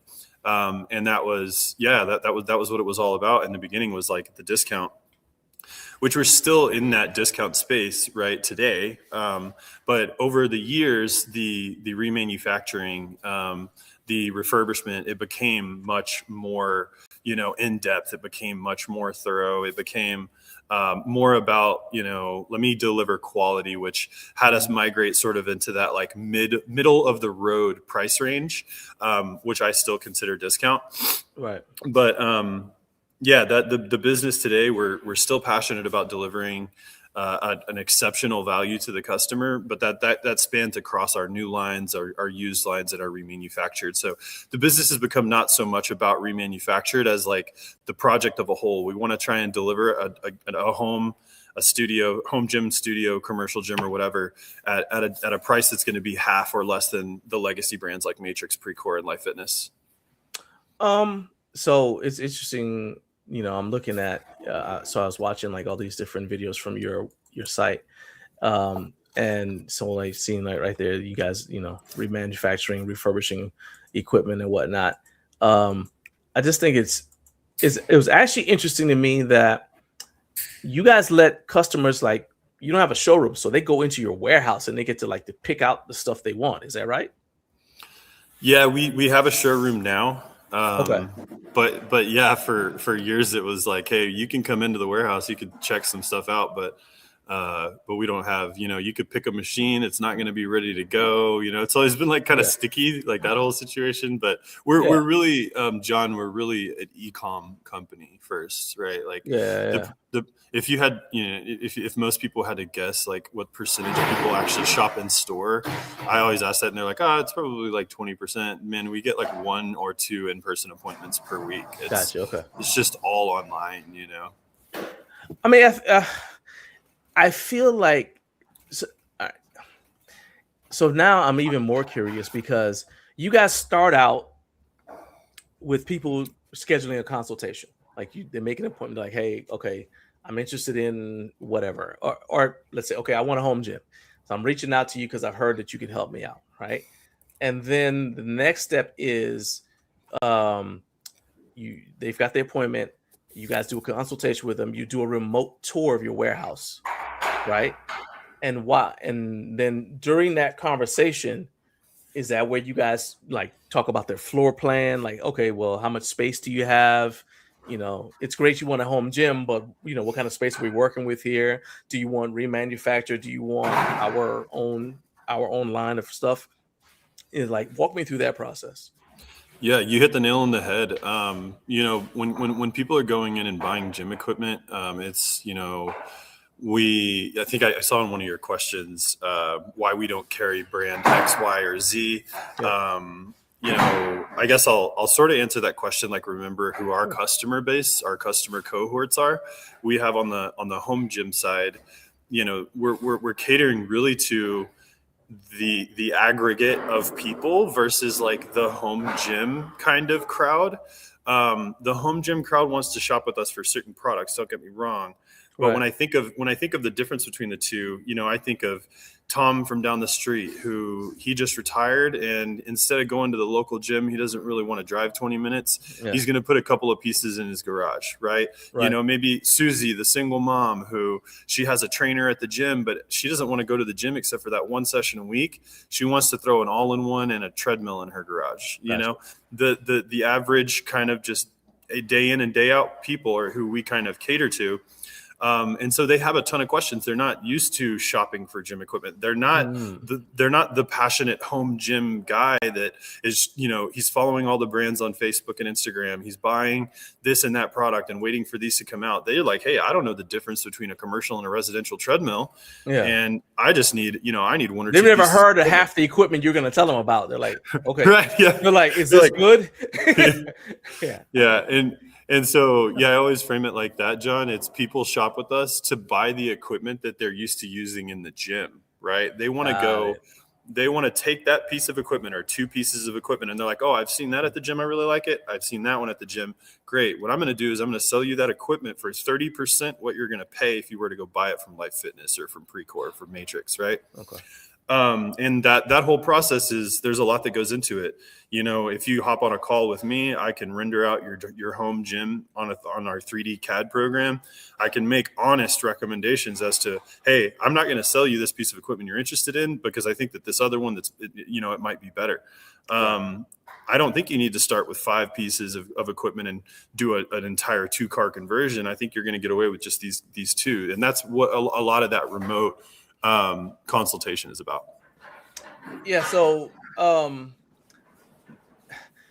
I asked you that question about or I included the question about the different brands, because it's funny to me, because those brands that are the home gym brands, so Bells of Steel, Fringe Sport, Rep Fitness. Fringe Sport is up the street from you in Austin. Their customer base originally was the same people you're talking about. Like, if you look at all of their websites, somewhere on the website they'll say, well, I started because gym equipment I couldn't find high quality gym equipment at an affordable price that was accessible, right? And now it just seems like when I see companies like yours, because you're not the first one to tell me this, in the space that you're in, I hear it multiple times. They're like, oh yeah, well, sometimes it's accessibility. Like, well, I don't want to be in a situation where somebody hires us to set up a home gym for them, and some other company that we might be using as a supplier is out of stock of the stuff we need. right? So that's completely understandable. But then what you're saying here is like, oh well, these are people who like they go to the gym. They're used to seeing the equipment at the gym. So when they come to me, they want the same stuff that they saw at the gym, the exact same brands, and that's how they interpret value. Is that what you're saying? So like they're looking for Icarian, or I'm trying to think of like some names, Hoist, Torque, brands Yeah. like that. Okay, and so that's why you kind of go with those brands. Yeah. On the, first of all, we have acquired, remanufactured, sold, liquidated, scrapped almost every brand really that has been in circulation across the years, right? Wow. Which Okay. those brands that you hit on, French Sport, Bells of Steel, there was that one that everyone was on fire about, Frey Fitness. There's tons of these different brands that they make a ripple in the home gym community, or they completely dominate it. These guys down the road, Fringe, I love what they do. Huge fan of their work, but fundamentally I think we're just serving different customers. And our customer base is they're gonna be more sort of prone or key to talking about brands like, well, I want a Precore treadmill, right? I want a Life Fitness, multi-press or whatever it is. So that's just been really our like consistency and an ability to deliver, at scale. We're trying to think about scalability long term. And then remember too, John, the acquisition, right? Like, how do we acquire our inventory? Well, it would take me forever to drive a route around Austin to 15 pickups to pick up 2 racks, and discussing the acquisition of all of those things. And, it's just for us, it's like, hey, we have these contracts with these big box gyms. We can get Matrix, Precore, Life Fitness. That's what got you. Like, so whenever they're upgrading, they can just, yep. Okay, that makes sense. And we can go pick up, 3 or 4 truckloads of that shit, bring it back in, and then we got inventory, baby. We're rocking. So, gotcha. but we got to this position though through making all of the mistakes or learning and going through all of I'm buying one Fringe rack from a guy in South Austin for $100, and then I'm going to go pick up, like a Torque. Let's see, what's that I don't know, that all-in-one brand that everyone's all about, whatever, like, Force, those types of brands. But today, and that's what a lot of the new equipment line was about too, is filling the gaps between what remanufactured can't offer. Gotcha. Right. So I can't produce 10 functional trainers that I need in a week on the remanufactured side. That's where the Built Strength project came from, which I'm sure we'll get into. Yeah. It's crazy. So, and we are on LinkedIn. So that's one of the reasons why I wanted to make sure we talked about this, because there's always the possibility that somebody's watching who's got a brand and they're like, oh, I'd love to do business with this guy. He could be a supplier or whatever. Right. And so I like to talk about those things, but then also it also helps. Peter Keller probably already knows this, because it's his business, but it also helps, I think, from the standpoint of them understanding why you're not necessarily reaching out to them to carry their product. You know what I mean? So it's like, Rep Fitness might be like, well, how come they don't carry our stuff? Okay, well, he's like, well, you just explained that. But then the other reason is we have like so we're going to be going to HFA. This will be our second year going. And then we've been every year to Home Gym Con. And when I started out working out at home, most people did what you describe your customer does, right? So we were getting equipment from like high schools when they were getting rid of stuff. We were, or maybe a gym is closing down. So I got a cable crossover from a gym that was closing down, right? Now you've got the home gym, dedicated home gym companies. And it's just interesting to me that at Home Gym Con, we are not seeing brands like Icarian and some of these other companies, even though I think there's a market for them at an expo like Home Gym Con, because you do have people who are home gym owners who are going to say, oh, I remember that maybe you go to Home Gym Con because you're interested in being a home gym owner. And then you see a brand that you recognize. Oh, I remember that from the gym. Yeah, definitely. Okay, yeah, I want to make sure I get that, right? That's one of the things that I think is important for the home gym community in general to understand. It's like everybody doesn't. It's not a monolith, if that makes sense. Like you have, like you said, it's like it's not. There are people who want the products, the brands like you carry. There are people who want the brands that are the brands that market directly to the home gym community. Let's talk about your built line since we've mentioned it a couple times. I I think you said that it's made in China. Is that correct, or do you manufacture in the U.S.? Okay. No, sir. It's made in China. Okay. All right. That's okay. That's fine. So it's made in China. How did you like kind of like without getting too far into the weeds, how did you connect with the people in China to say, hey, let's go ahead and like, I want to start doing business with you. I want you to start building stuff for me. How did you say, okay, we need a line of product. We need our own line of product. How did you get from that to now I'm flying to China back and forth and, like where you are today? So walk me through that process. Yeah, absolutely. I guess I'll kind of start by talking about like the process of like putting all of this together in my mind on paper. Like I was saying, over the years, we consistently found ourselves in positions where we couldn't produce the volume of equipment that we needed for certain SKUs. In home gyms, for instance, you have your kind of fundamental pieces that you're going to put in almost every home gym. That's like typically a functional trainer for most people, right? A cable column. And then, maybe like a multi-press or a leg extension, leg curl is a really popular one, lat pull, low row. And so we were like, hey, we're growing. We need more of this equipment and we need it now. We need it ready to go as soon as we can. I can't wait to get a used one.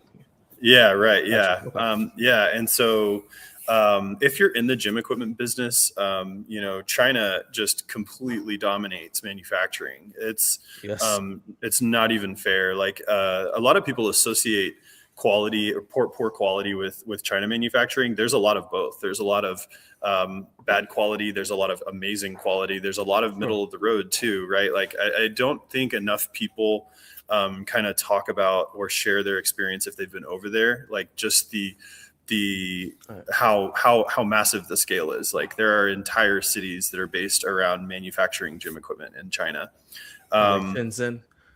Yeah, exactly. Yeah, dozens and dozens and dozens of factories. So it comes in all shapes and sizes, just like America is here. So when we moved into that, it was a lot about like, okay, well, we know where we're going to get our product manufactured from. We're not going to stand up manufacturing and deal with supply chain issues here in the States. It's really more about like, how can we go make this thing happen fast? How can we make it happen really well? We want high quality stuff. We want it consistent and we want this to just be scalable. So I went to China and vetted a lot of these factories. It's kind of crazy how these things work because I was thinking about going to China and then I was contacted on WhatsApp by a guy in China who wanted to buy used gym equipment from me. And, okay. Because I was wondering, like, how'd you make the contact? So this is fascinating. Okay. Yeah, and I was like, oh, okay, well, you need something from me, I need something from you. Let's just, you pick me up in Beijing and you take me to all the factories, you vet the factories for me, you set up the itinerary, let's go meet, the best of the best. That's what I want, right?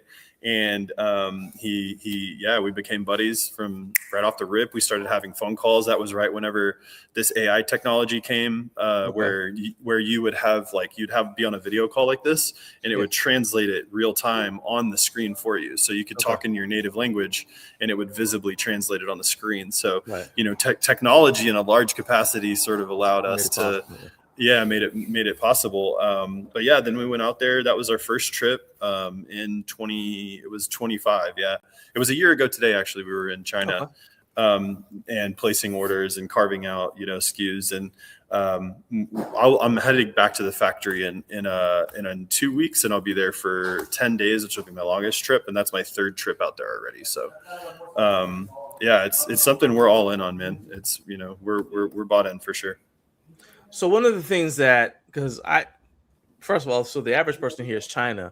I think that the reason why Chinese companies get a bad rap is because so many of the low budget, low quality products on Amazon come from China, right? And so everybody says, okay, well, it's from China. Well, heck, made in. I'm old enough to remember when made in Taiwan was like something you just say.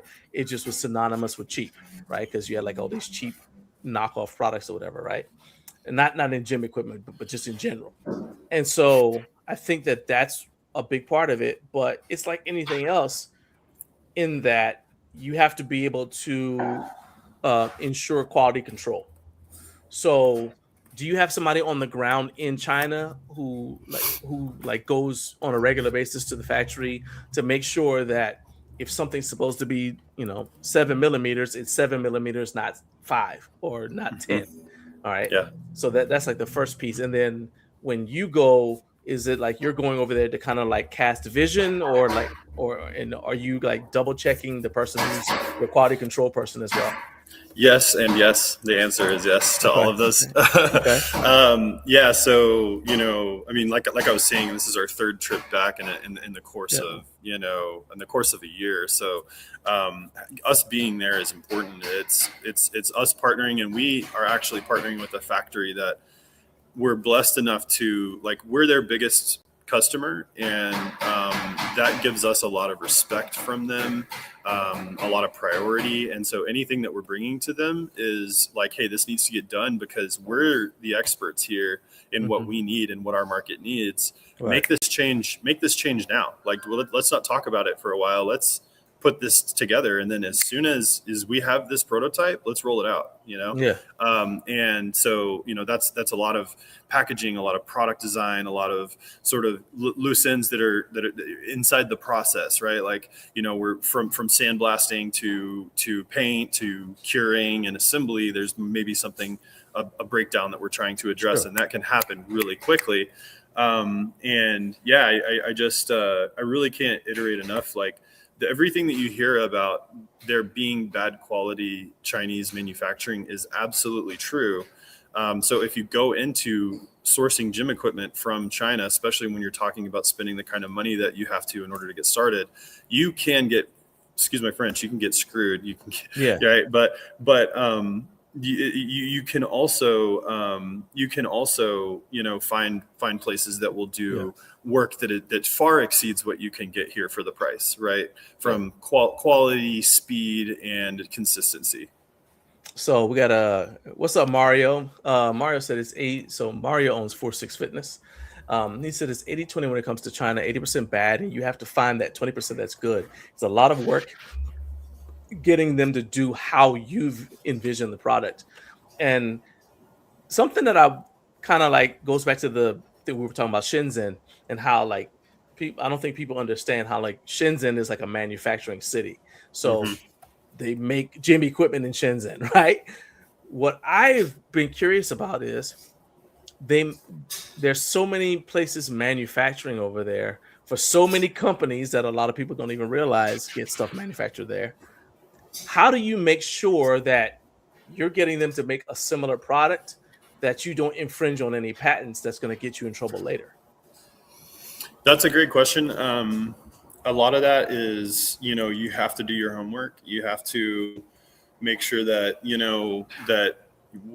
to what level are you willing to sort of take a risk? I mean, it's risk assessment, right? It's the way in business for anything else, but particularly when you're rolling something out where you're going to sell 100 of these or 200 or 1,000 of these, that's just another part of sort of, like I was talking about earlier, taking aggressive, calculated decisions. I mean, you can make, pretty much any decision in business and sort of have some degree of exposure and liability.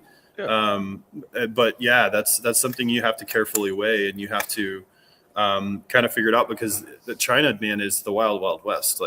You can go to any factory and you could say, here, make me this mouse. And they're not going to ask any questions. They're not going to ask about intellectual property rights. They're not going to ask about, because what do they anything. care? Yeah, they're going to say, how many do you want? Yeah. And I can make you 10,000 of these, and it'll be done in 3 weeks. You're like, okay, cool, yeah, right. So yeah, that's all a part of the game, man. It is, and it's a constant battle. You're constantly hearing this brand is suing this brand for this reason, and none of that's ever going to go away. It doesn't matter where you get your equipment manufactured. manufactured. It just seems like it'd be like, you spend all this money, so it's coming off the factory floor. You've got, let's keep it conservative. So you got like 100 units of something, right? And then you realize when you try to like get it to the states, you get hit with a cease and desist from, let's go with Rogue because they like to sue people. So you get hit with a cease and desist from Rogue, and they're like, okay, well, you can't even, because I've, and they're like, okay, you can't even take it off of out of the container, the shipping container, and like, well, okay, now I can't make my money back because it's all tied up in this product. And China and the factory in China is like, we it's not our problem. We made it. We made you the stuff you wanted. So it's not our problem. So now it's just sitting there. Meanwhile, I can't just stay in the container because you got to, it's just burning a hole in your pocket. Like that just seems like just one of the craziest part. One of the reasons why I never want to do what you do, because to me, it's like you just have to make sure that you dot all your I's and cross all your T's. And even then, you still could have somebody who comes at you, and then you have to defend yourself. Even if you didn't do anything wrong, they could be coming at you and saying, oh, well, no, this is our idea. Then you have to spend the money to defend yourself and prove that you didn't do anything wrong. So it just sounds like a mess. You said that the built line delivers commercial level feel and durability without the inflated price tag or unnecessary extras, right? One of the things I want to get across, though, especially because you do make stuff for the commercial and the residential market, is the difference isn't just quality when you're looking at commercial and residential stuff. Even with what your customers saying, like, well, I recognize this brand. Hammer strength, I recognize that, or whatever, right? Well, then you got your built line. You're like, well, this is as good as this is as good as what you were looking for from the hammer strength brand, right? But it's not just quality, because as I said in the list I sent to you, commercial racks tend to be taller. Residential power racks tend to be more modular, for various reasons, including you don't want to have in a home. Well, everybody here watching probably understands, but in a home gym, you want to be able to attach stuff to your power rack to save space. In a commercial gym, you don't want people attaching stuff to the power rack because you don't want everybody congregating around the power rack. You want them to spread out and go, because then you end up with congestion. Fire marshal gets mad at you. You serve both the commercial side with small or I guess large public gyms, and you also serve home gyms. So how does your product line, the built line, how does that serve both sides of the industry? Yeah, that's a great question. And there's sort of like this side piece of the residential effort that we will make probably sometime next year, where we'll carve out a residential line. Right now, though, I really can't emphasize enough, John, I know I've already mentioned it, but like our customers, we're bringing commercial experiences into the home right now. That's what Right. we are. That's what we are experts in. That's what we want to be good at, and what we will continue to be good at. Guys like Peter at Fringe, they completely own that home gym space, that customizability, the Dane series, phenomenal product, right? That customer segment, they're only shopping with us whenever they want to get maybe a remanufactured rower, or Sure. maybe they want a leg extension, leg curl, something like that.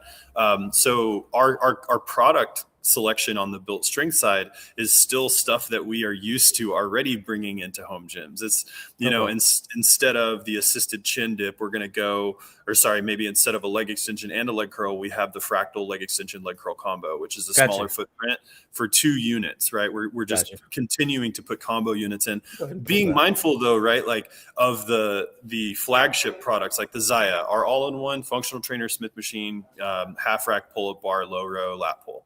That unit is something excellent to go into a home gym, and almost every home gym that we build will probably start around that piece, right? So what you call? Hold on, tell me what that is again. The fractal. The Zaya, ZAIA.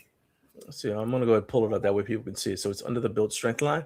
Yeah, go there, or just type in Zaya, ZAIA, in the search bar. Okay. Yeah. And everyone's used to seeing all-in-ones. You know what I'm saying? This is just our version of that. It's right here. It's in that, yeah. Okay. You can see a photo of it there, and it's got 160 pound 2-to-1 weight stacks, pull-up bar Smith machine. Gotcha. Okay. Lat pull, low row. This is our daily driver, and if you look at this product, John, you can sort of understand like who our customer is. They see this, and then they see a solution, and they don't really have a lot of other needs around it. It hits all of the things that they're looking for. So this works, right? We just doubled down and we're getting better and improving that product constantly. We're trying to make it better, but we're not going in and making 10 products around this one that's compatible, that plugs in and fits in, because this one product is already the comprehensive solution for most of our home gym customers, right? Okay. So yeah. So let's see. It's 11 gauge steel. So this is the thing too, is like it goes kind of back to what I said about Amazon, because you get people who go on Amazon, they see something like that and something like this, right?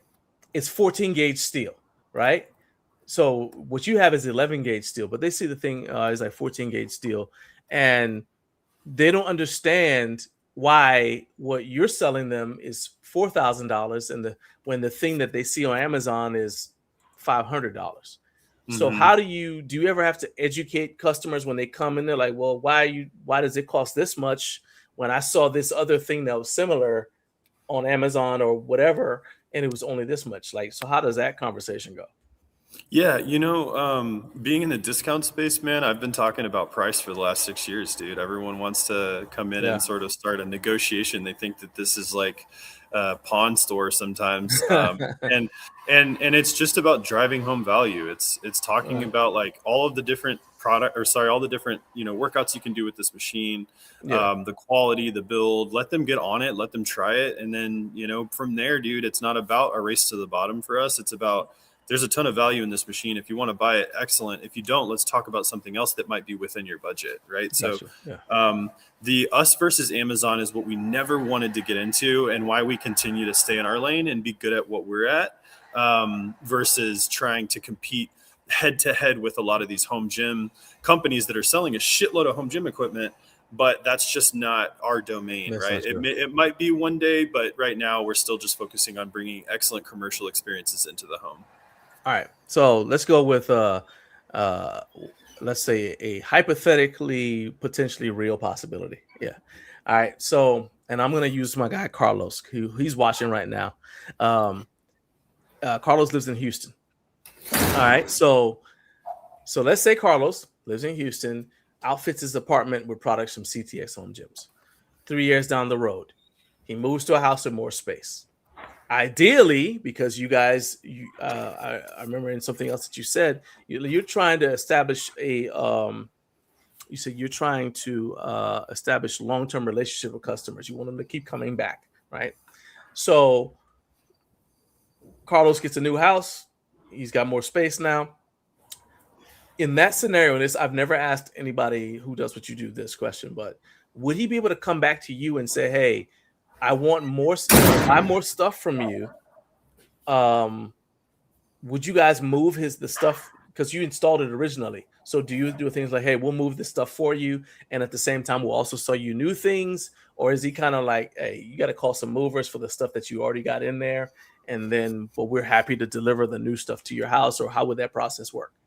Yeah, no, great question. When I look at what product offerings that CTX or when we rebrand Build a Gym offers, it's a full stack solution. It's, we're sourcing the equipment, we're delivering it, we're installing it, we're maintaining it, we're shipping you the parts that you need whenever you need them. We're relocating the equipment, especially if you're going to be expanding or growing your gym and buying more equipment. Absolutely, I'm going to help you figure that out. But we have a network of contracted technicians in every zip code in the country that can get done any service that you need. It doesn't matter if it's relocation, preventative, or reactive maintenance. We handle everything in every zip code.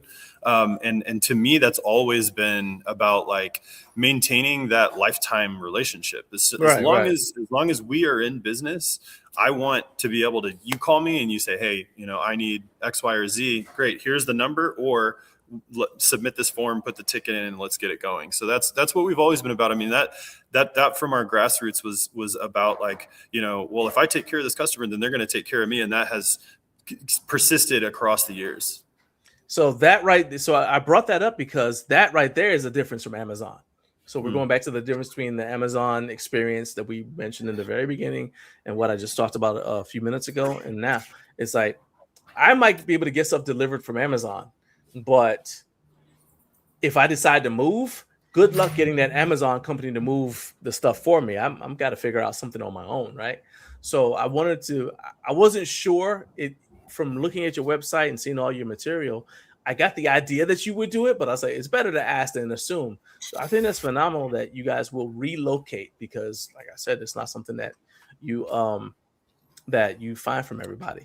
Now we don't know. I want to make sure we're clear though. We don't offer relocation services to anyone that are not existing customers. No. Yeah, I get that. Yeah, but Yeah. it's like you're in the family now. You're family. I got you. Yeah. Well, actually, so let's say though, since we're using Carlos as the guinea pig for this, Carlos already has some gym equipment. So in a scenario where he's like, "Well, I want to sell some stuff to you, and I want to buy stuff," he could do that though. Absolutely. Yeah. Okay. Trade has been a pillar of the business since day one. Okay. When you buy and sell something, the buying portion is normally more just a solution for someone. They need something gone. They don't want it anymore. They want to turn it into cash, and they want someone who can come in and extract that piece of equipment or pieces of equipment from the home or space or whatever it is that's not going to damage anything. They're gonna be insured, professional, certified to get it gone, give you a fair price for it. That's been a pillar of our business since day one, and still, to this day, if someone wants to come in and buy a treadmill and they want to trade their old one in, or they have something that they just need hauled away, like, again, that talks to that like vertical, everything from the top to the bottom. We take care of it all at once. Gotcha. Tell me, what was your most painful but most valuable lesson from building your business? Gosh, I mean, I think it's probably been around the people. People are the most important thing in an organization, putting together a group of people. And that was something that, that I think in the infancy was always a struggle for me. I'm kind of introverted. I don't really super, seem like it. I might not come across like that, but that it constantly is a struggle for me. But we have phenomenal leaders here that kind of bring the heat every day, and there's someone that I can, people that I can kind of learn from and grow through together as well on that front. All right, now I want you to tell me about you had a background in the fitness industry, right? But when you and Alex were kind of like getting this thing going, you mentioned like mistakes you've made or whatever. Tell me, like, what was your biggest misconception going into this about what the equipment industry would be like, and whether it's something that you look back on and you just want to laugh, or is this like you're like, man, I could just shake myself if I go back in time. Like, why did I ever think this? Like, what would that be? Yeah. I think from the first day that I ever looked up, like, I remember we were selling used gym equipment, and this is right before the "we're going to sell treadmills" comment that I gave to Alex. I was Googling pricing for treadmills, right? Or whatever it was that I was selling at the time. And I would see a listing for a remanufactured treadmill. I saw what it cost new, then I saw what they were selling it for remanufactured. And I was like, oh, wow. Okay. So, these things are I can still make, pretty good money doing this. And then I would eventually find my way to some warehouse. It was probably Steven with Super Fitness out of North Carolina, but just this colossal warehouse completely full of gym equipment. Right. And I just saw that and was like, oh my God, this is insane. And the first thing that goes through your mind is, that is something that I want to do and I can do it. But the misconception is what it takes to get there. Like the incredible amount of hard work and research and discovery and learning and trial and error and everything that you have to kind of go through the roadmap to actually get to that position where you do have the big warehouse, you're selling lots of equipment. The meat and potatoes of the business was the misconception for me, because I thought that a lot of it was going to be about buying a piece of used gym equipment, wiping it down and selling it. But you really can't build a successful and effective business in any kind of used, particularly gym equipment space, I would say, without gaining the trust from the client. They have to know you, they have to like you, and they have to trust you, and they have to trust the work that you do. And everything that you see around here, and this is in our remanufacturing space, this is the product of just years and years of struggling through that. So the misconception, gym equipment, you can make a lot of money, you can sell a lot of gym equipment, but it is extremely hard, and that's why not a lot of people do it. All right. Only a couple more from me, because I promise I'd only keep you for an hour. I'm trying not to lie to you. When I talk to entrepreneurs, they often have stories of going without an income. in the early, especially in the early days, because you want to put the profits back into the business. You want to be able to pay your staff. We've done that on a smaller scale here at Garage Gym Life, and it's the sort of thing that your customers, the people you serve, are never going to see, and they really don't care. They care, but they don't care, right? But I just tell you that to say I understand the mindset of saying, okay, we got to prime the pump. You know, we made $100 on this, but we can't spend this money. It's got to go back into the business. I get that, but you guys are working 18 to 20-hour days. It says here you were in the Texas heat, no air conditioning in your storage space, in your storage units. How did those early days of struggle bring you and Alex closer together as family and make you a better business owner? Whew, man, you're hitting on these feels, the heartstrings from back in the day. Yeah, so I'll talk to like our relationship through all of that, and then maybe I'll talk about the financing. Sure. The long days, long nights of Alex and I. It was Alex would drive the truck and trailer. Yes, my wife would pull the trailer and back it up and everything, believe it or not. And I would be on my computer, trying to find equipment or sell it or whatever. And we had this hustle going on, and it was just riding down the road hustling. Yeah, just straight up, bro. It was literally like we would be on the way to pick up a treadmill. I would send them a Venmo or whatever to get the deal locked in. I would take that same image, edit it on Canva or something, put it on Facebook Marketplace, try to have it sold by the time I got there. I mean, it was just really it was really just a wild time, but that really did bring us together. I mean, I will say that was the most challenging time in our relationship for sure. I mean, there's high stress. There's a lot of pressure on both sides to perform. You have both of you have like really strong feelings about how this should go or that should go, and sort of kind of a lot of friction. But through that, though, I think builds a lot of resiliency in the relationship too. And so we're able to deal now with problems that are much bigger problems a lot easier. And talking to the finance side, yeah, I mean that has been my mission, since day one, has just been growth focused versus distribution focused. It's been put everything that I can back into the organization until hopefully one day we can take distributions. But it's a lot of, in the beginning, it was like, hopefully we can make payroll next week. Thank God we don't have to worry about that as much anymore, but it's still though about, we need these three things to get to the next step. There's absolutely no like second guessing that I have financially making a decision to put that into the business versus anything, outside of that. So it's still, I think, just a lot about that mission. I think what's cool about that is because you and Alex have both walked the road, even though she's not as active with the business anymore, you don't have to bring her up to speed when you come home with a problem that you can't figure out. Mm-hmm. Because she's got all that time, it's kind of like, we were talking about bench press earlier in the show. If somebody, there's a difference between somebody who's spotting you, who's been working out with you for the last year, and somebody who you just met that day, and you're like, okay, well, hey, you got to explain. There's a bunch of explanation first before I'm going to trust you with this bar over my face, right? So you guys have the advantage of a lot of hours, miles logged on the road.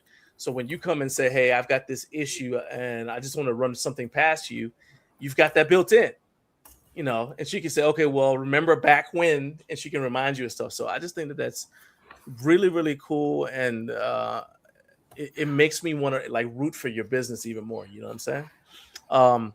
So speaking of that, you guys are actually hiring for several positions. And because you're nationwide, you said you've got people in every zip code. I imagine you have opportunities in every state. And is it every state or is it the lower 48? Because I hear nationwide a lot, but from different brands, but they mean except Alaska and Hawaii. So when you say nationwide, are you saying lower 48? What do you mean? No, we hit our last state this year. No, sorry, it was last year, I believe. I think it was like Q4 25. We shipped to the 50th state. We Wow. do ship nationwide. Yeah. So Hawaii, Alaska, the Northeast, the Pacific Midwest, everywhere. Freight costs are pretty outlandish, but Yeah. if you're willing to pay that, obviously we're not going to say no. We'll palletize it and ship it however you want it. Nice. But yeah, as far as hiring goes, yeah, we're always Who's your ideal hiring. employee? Who is your ideal employee? Oh man, I mean, I think I would say my ideal employee is someone who's driven, willing to adapt quickly. They're AI first for sure, and they're willing to work really hard and go through some pretty crazy shit at a startup. That's really all it takes now. I don't look at. I mean, I almost do. It's kind of crazy. I almost don't even look at education anymore. I don't really think a degree matters. Experience matters 10 times more.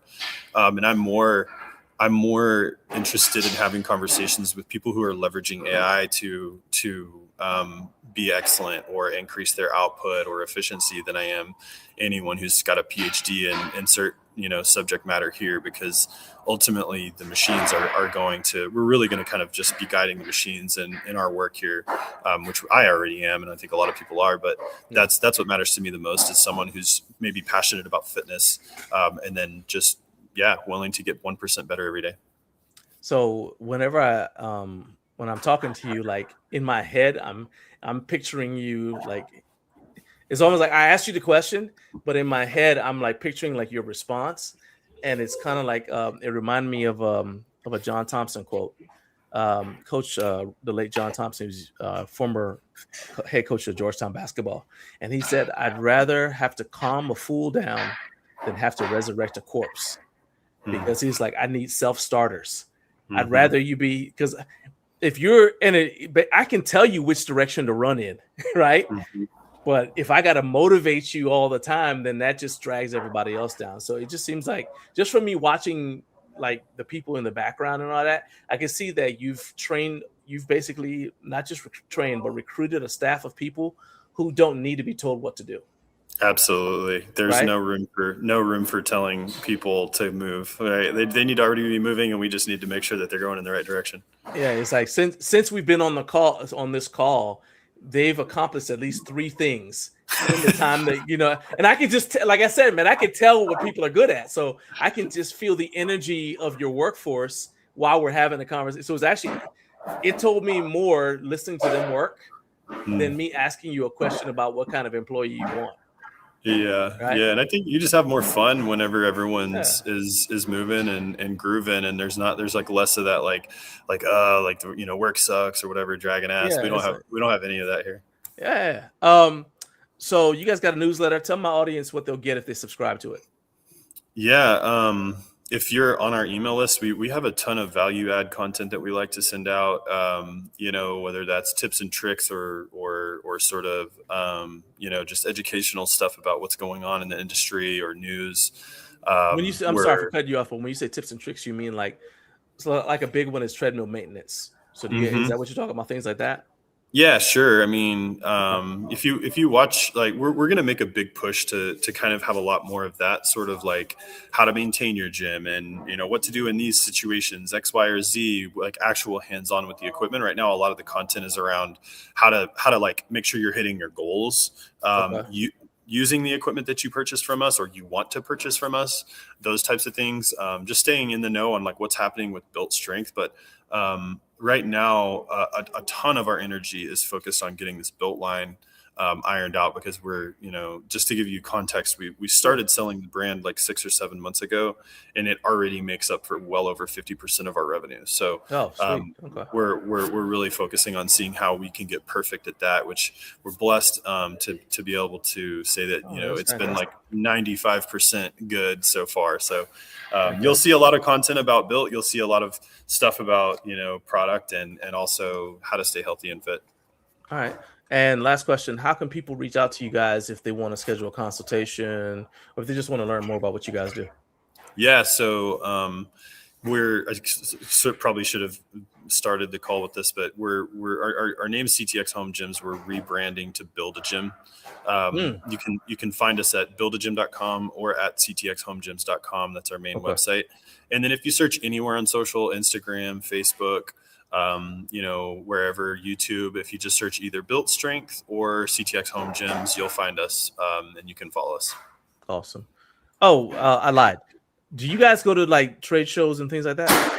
Yeah. I've been to. You were talking about HFA. I've been to. It used to be called URSA. I've been to URSA and HFA. I think like 3 times. But I will be. I will be at the factory. Fun fact. I'm going to IWF, which is in Shanghai. Have you heard of IWF?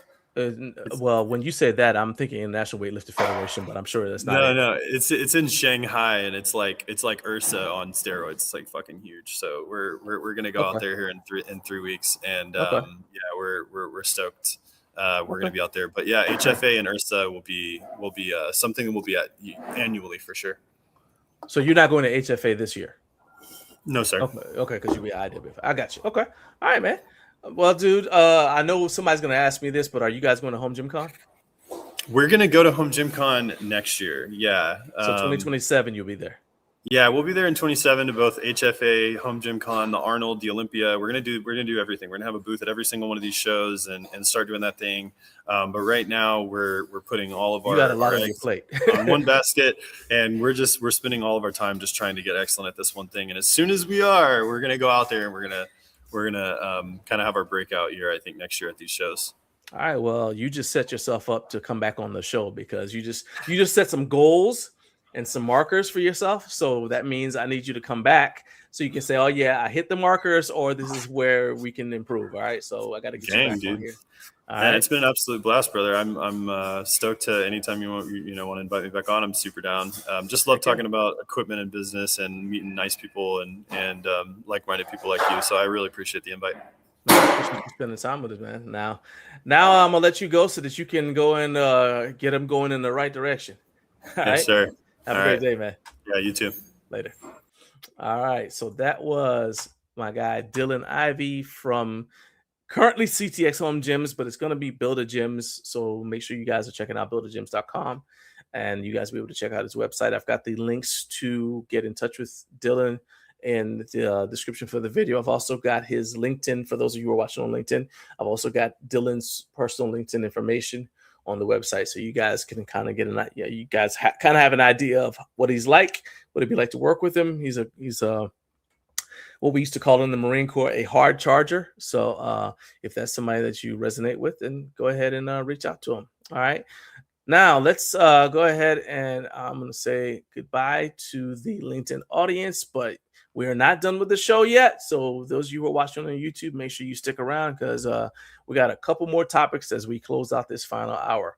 All right. For those of you who are watching on LinkedIn, make sure you guys, once again, check out our show page. Make sure you are following Up Way Too Early with Garage Gym Life. That way you don't miss a single one of these interviews and conversations with the people who make home gym culture possible. I'll see you guys next week. All right.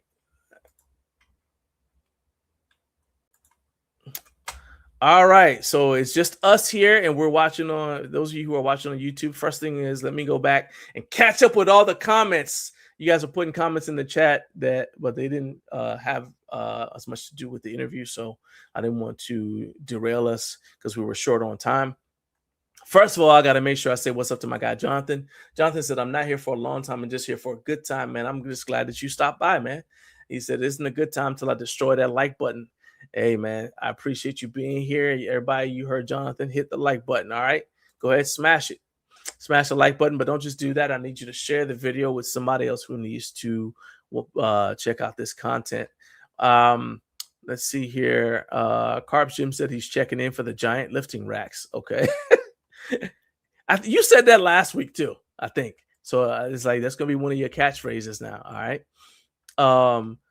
Carp said I'm a big 11 gauge steel guy. A lot of people forget that Rogue used to make 7 gauge and 9 gauge steel racks before they went to 11 gauge steel. So I guess you could say the 11 gauge is now in the budget racks. I think 11 gauge has become like a standard. So like you can get a 14 gauge or 13 gauge or 12 gauge, but 11 gauge is the standard, and people like they kind of judge the rack based upon how close it gets to 11 gauge steel. For me, because I know it's like Carp said, some people think 14 gauge steel is beefy. So for me, from a safety standpoint, I don't think about it just as what it could handle under ideal conditions, right? Instead, I look at what a rack can handle when things go wrong. Because if I don't need a rack to keep me safe, I could very easily just do Steinborns and squat without the rack if I didn't care about the extra layer of safety. I could very easily do like the old school lifters did and do have somebody either hand me a bar to bench press or do a pullover and press, the old school pullover and press, not the 1980s version. I'm talking about the 1940s pullover and press, right? Before they made uprights on benches. I could very easily just do that. But the reason why I use a power rack is to keep myself safe. And that means it's got to keep me safe when things go wrong. So with that in mind, how safe do I feel with a rack that is just 14 gauge steel? I don't know, because then I also think about like, it's not just the gauge of steel, it's also the quality of the steel. So steel from certain countries is not as good as, so like American steel. I was talking to my guy, David Dennis from Gorilla Strength. I need to get him back on the show too. But David was basically saying American steel is high quality, right? You don't have voids in the steel. It's just a better quality than steel that you might get from other countries where the standard for the steel is different, right? So if you're already getting something from overseas where the standard of as far as the quality of steel is not as high as it is over here in the States, and then the gauge of steel is further and further away from 11, I start to get nervous, because that's how you end up with power racks that fold, like that video that Winnie and Adrian Gluck made, where they dropped the bar on a rack and the entire rack just folded. Maybe not as dramatic, but just as big a danger is you could drop a bar and maybe the bolts could shear from the force of dropping the bar. All right. So for me, it's not, I never want to make a habit of picking a rack based upon my strength level and saying, oh, it's good enough. I'm never going to be lifting this X amount of weight. So it doesn't have to be, it doesn't have to be as durable, right? Because when you drop a weight, it doesn't take long for that weight to reach kind of like, not necessarily terminal velocity, but it's not. So if you drop 200 pounds, it's not landing with the force of 200 pounds. It's landing with the force of 200 pounds plus the kinetic energy from falling, right? And I don't want to be in a situation where my face, let's say in the case of a bench press, my face is under that. Because again, let's say I'm going back and I'm going to rack the weight and I miss one of the J hooks and the whole thing comes plummeting down. And now I'm depending on the safety bars to stop the barbell from hitting me in the face. Okay. Now, picturing that scenario, how heavy does a barbell have to be for me not to want it to hit me in the face? Right? I don't even want a 45-pound bar, empty 45-pound bar to hit me in the face. So that affects the gauge of steel that I prefer when it comes to a power rack. It's got to be beefy enough so I feel safe if something goes wrong. And so that also affects what I will recommend to people. Okay. Let's see here. Jonathan said, I got a 12 gauge rack that was 3x3 and darn near couldn't tell the difference after assembly. I think from looking at some older videos, I'm more inclined to trust something that's a heavy gauge steel, but it's a 2x2 rack, not necessarily 3x3, than I am something that's 3x3, and a lower gauge of steel, if that makes sense. Because you can go back and you can see videos of the guys at Westside Barbell lifting stupid amounts of weight on a 2x2 rack, and they're fine. You can see videos. Mark Ripeto's a big fan of these C-channel racks. I'm not, but he is, right? But he makes a good case for the fact that a good C-channel rack is more than enough for most people, right? So that's what I think about. All right, it is 8:14, so although we're a little bit late, it's still plenty of time for me to say good morning to those of you in the Mountain Time Zone. If you just joined us, it is 6:14 a.m. there, so appreciate you getting your day started with us, whether you're getting up, getting ready to get your workout in, or you're already on the road heading to work. Appreciate you being here and spending the final hour of the show with me. We are reacting and responding now to Home Gym News of the Day.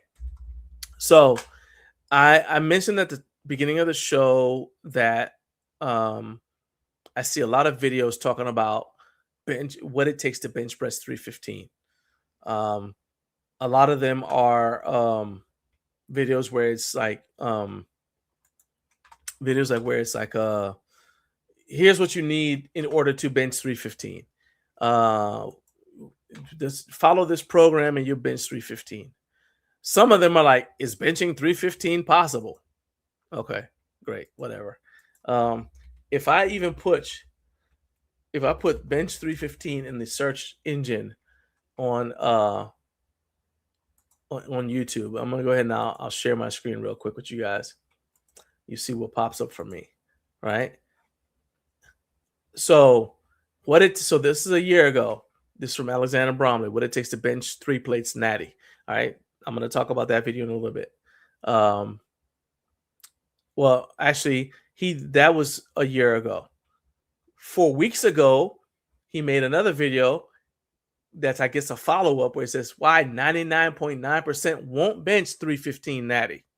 Okay, that's actually the video that we're going to talk about. The Strength Code, 2 years ago, what it takes to bench 315.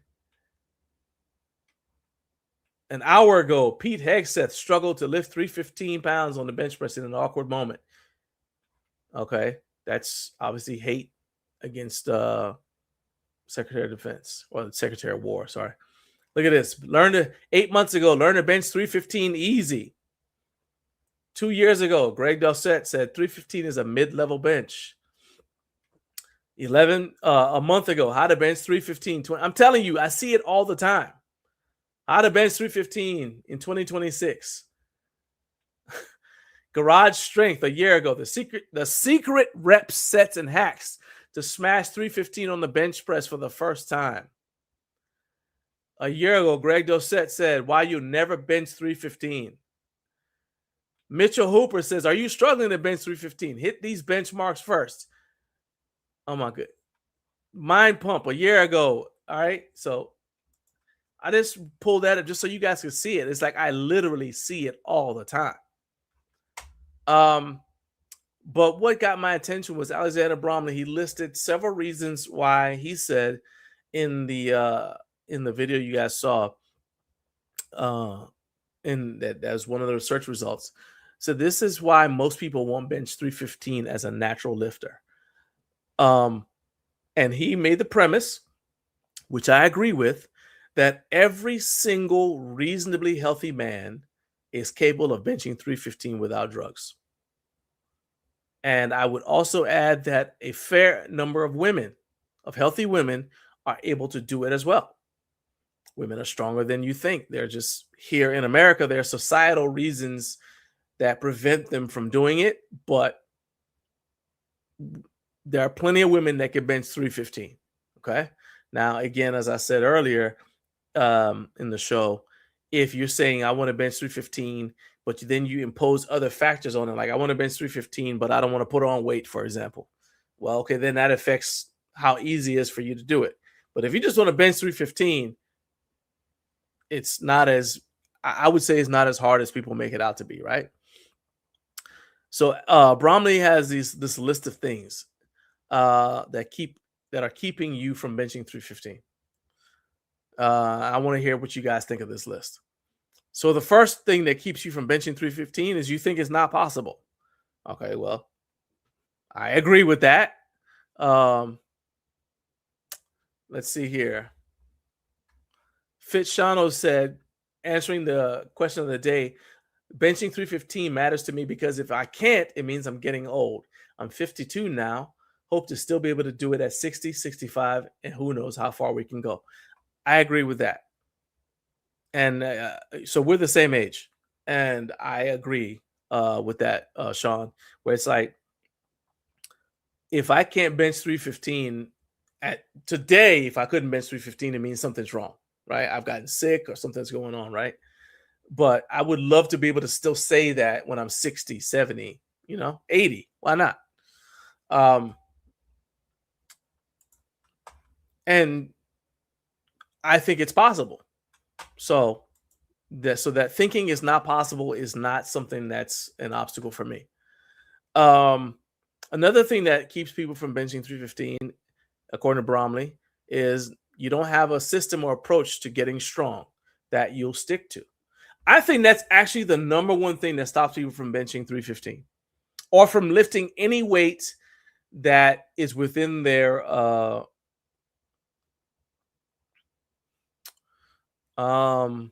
I don't know if you guys are familiar with Stuart McRobert, but he had like a kind of like some attainable goals for natural lifters. He was big into like hard gainers, calling people hard gainers. And he had a thing where he said, like, you should be able to 400-pound squat, 300-pound bench, and a 500-pound deadlift. Right. And I think that those are completely reasonable numbers to hit for the quote unquote average person. Right. If you take the average person with average genetics and you let them train that average person with average genetics, as long as they stick to a sensible training program, get plenty of nutrition, plenty of rest, and just stay consistent with it for 5 to 10 years, they'll end up hitting those numbers at some point in that 5 to 10 year span. Okay. Now, if they program hop and start doing a bunch of other things, then that's going to slow it down and make it so that they don't get to that point. But I think that not sticking to the program is the number one thing that stops people from benching 315 because life gets in the way, injuries happen that take you off program. Of course, in today's internet environment, people are constantly stopping their training so that they can do whatever Instagram challenge they just saw. You're like, oh, well, so I start out, I want to bench 315. Oh, wait a minute. Next month. Oh, I just saw that, somebody just challenged me to do this grip challenge. Okay. So I'm going to change that. Now I want to do this grip challenge instead. Then the month after that, you know what? I'm going to take up kettlebell juggling because I've heard that it's good. I need to be functionally fit. Oh, then the next month. Oh, now I want to be able to run a mile in 6 minutes or less, right? And I think that that's the main thing that stops people from being able to get to the goal. Is like, or any goal. It's like you start out with the goal and then you stop working towards the goal because something else pops up and takes your attention away from the goal.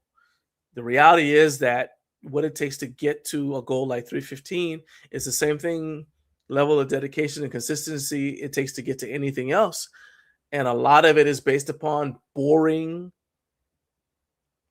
repetition of the important stuff and a willingness to discard and avoid the unimportant stuff. And I'm not saying like become a hermit and never see your family. I'm just saying that you kind of have to make some decisions. You're like, if you decide something's important to you, it's got to be important to you, right? So another thing that goes along with that is you don't build a body that's capable of supporting 315 pounds on the bench without dying. So there are I know of a few people who can bench 315 at a body weight of 160 pounds or less.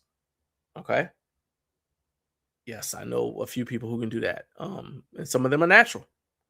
For some of them, that's because they have very short arms and their torso's relatively thick. So the distance the bar has to travel is less, right?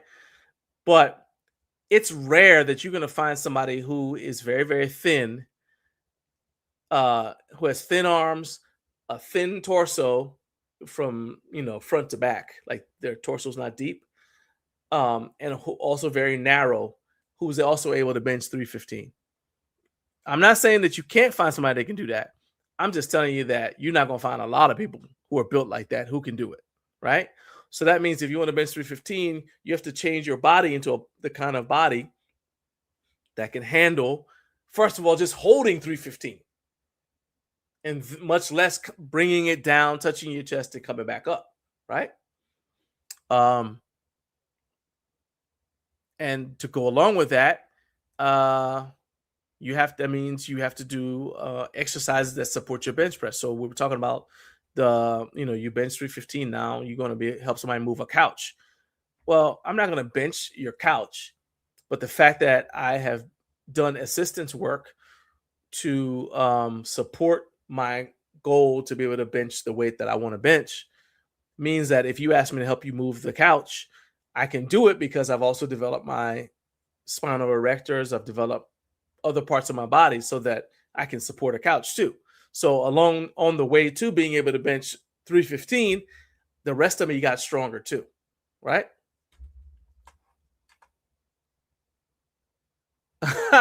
Sean said, we must be on the same algorithm, and I'm going to contribute to the madness. I'm working on a video of how I recently added 40 pounds in 25 days. Oh boy. Oh boy. Yeah, so Sean, that's back-to-back Sean's. So at your height, for you to bench 315, you're going to have to change, develop your body so that you can support the weight, so that you've got long arms, right?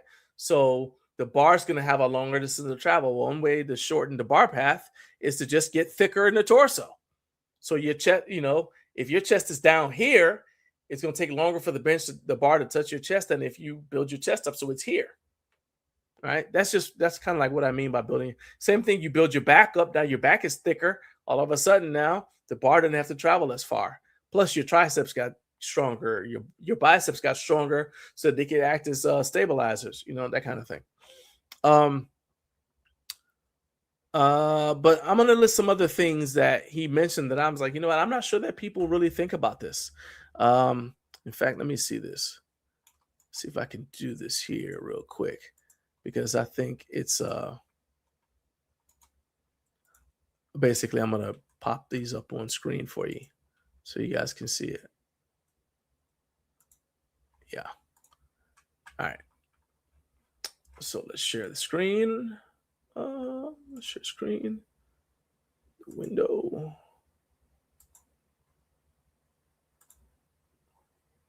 All right, there we go. All right, so these are things that Bromley brought up that, if you're doing any one of these things, this could be what's getting in the way of you being able to bench 315 if that's one of your goals. So you ignore the exercises that support your bench press. So basically, yes, you can get there if all you do. So you may have heard the phrase, if you want to bench a lot, you got to bench a lot. Yes, that works. But you also need to make sure you're doing exercises that support the bench press. So if your triceps aren't up to the task, you need to do tricep work, basic bodybuilding, essentially, right? At the same time, some of y'all got too much exercise variety. That goes back to what I said about how you start out saying, I want to bench 315. Then the next thing you know, you want to get into kettlebell juggling. And then now you want to do a grip competition. You know what I mean? So you kind of have to, whatever the goal is, the things that you do have to get you closer to the goal, not to a different goal, right? Because everything you do is going to lead you towards something. And you're going to make sure that it's leading you towards the goal that you say you've set. And if that goal is benching 315, it's got to lead you to that, not better kettlebell juggling proficiency. I mentioned the Instagram thing. All right, you program hopping, right? Because whether it's because somebody on Instagram posted a fun challenge that'll take you off program and fry your recovery, or whether you just say, oh, well, so and so just came out with a new program and it says it's guaranteed to raise my bench to 315. Well, you already doing a program to get your bench up, right? And the program, like doing a program is like laying bricks. But then you stop that program in the middle and say, well, I'm going to switch to this other one. Well, now you're starting over from scratch. So you just kind of just kick your wall of bricks over and you got to start the whole thing all over again, right? Program hopping, it will derail your gains. Keeping your weight too low and having a poor diet. You got to be able to, if you can't bench 315 now, or any weight, let's say Trevor mentioned, if 225 is the goal, right? Whatever the weight is that you're trying to get to, that's essentially a PR. So the closer you get to that number, the more attention you have to pay to your recovery, to your diet, to doing the things that support your ability to stay healthy and get back in the gym to add another brick to the wall, which is what your training is designed to do, right? And then there's technique. Is your technique good? Because if I still bench pressed the way I did when I was struggling to bench 275, then I might be able to do 315, but it would be really hard. But I changed my technique, and by having better technique, I'm better able to bench 315. Now, to a certain extent, in the video, Bromley makes the point that, if you just do something a certain way consistently, your body will adapt to doing it that way. Yes, but if the goal is to just bench 315, I would argue that you need to kind of like bench in a way that lets you bench 315. If your goal is to build your chest, then maybe benching 315 isn't even necessary, but you need to bench in such a way that you're not at a mechanical disadvantage, right? So you kind of have to figure out like what's the goal? Is what I'm doing supporting that goal? So if you got bad technique, that's going to hold you back. But also, if you focus too much on technique, that's also going to hold you back, because I'll tell you, I bench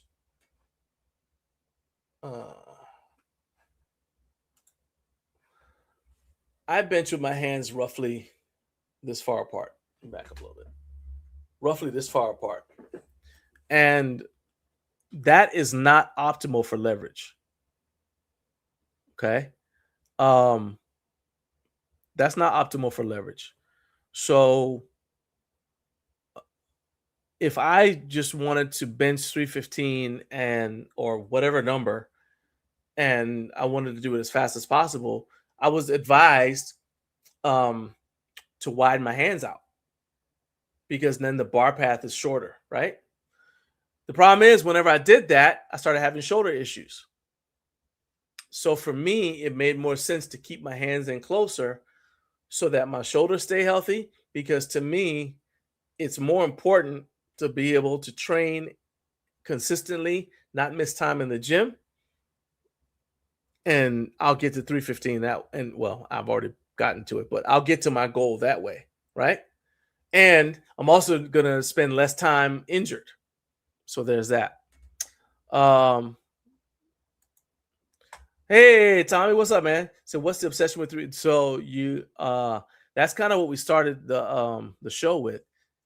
To kind of catch you up, I keep seeing these videos about bench pressing 315, how to get to it, whether it's possible, things like that. And so we began with me asking the audience if benching 315 was important to them. And we ended up with, even if it's not important to you to bench 315, what it takes to bench 315 will get you to whatever number is your goal. So for example, benching 315 is not my goal, right? But the process to get to 315 is also the process that's getting me to the goal that I do have, right? And if your goal is 135, you follow the same principles I'm saying for 315, and you'll get to 135. So there's that.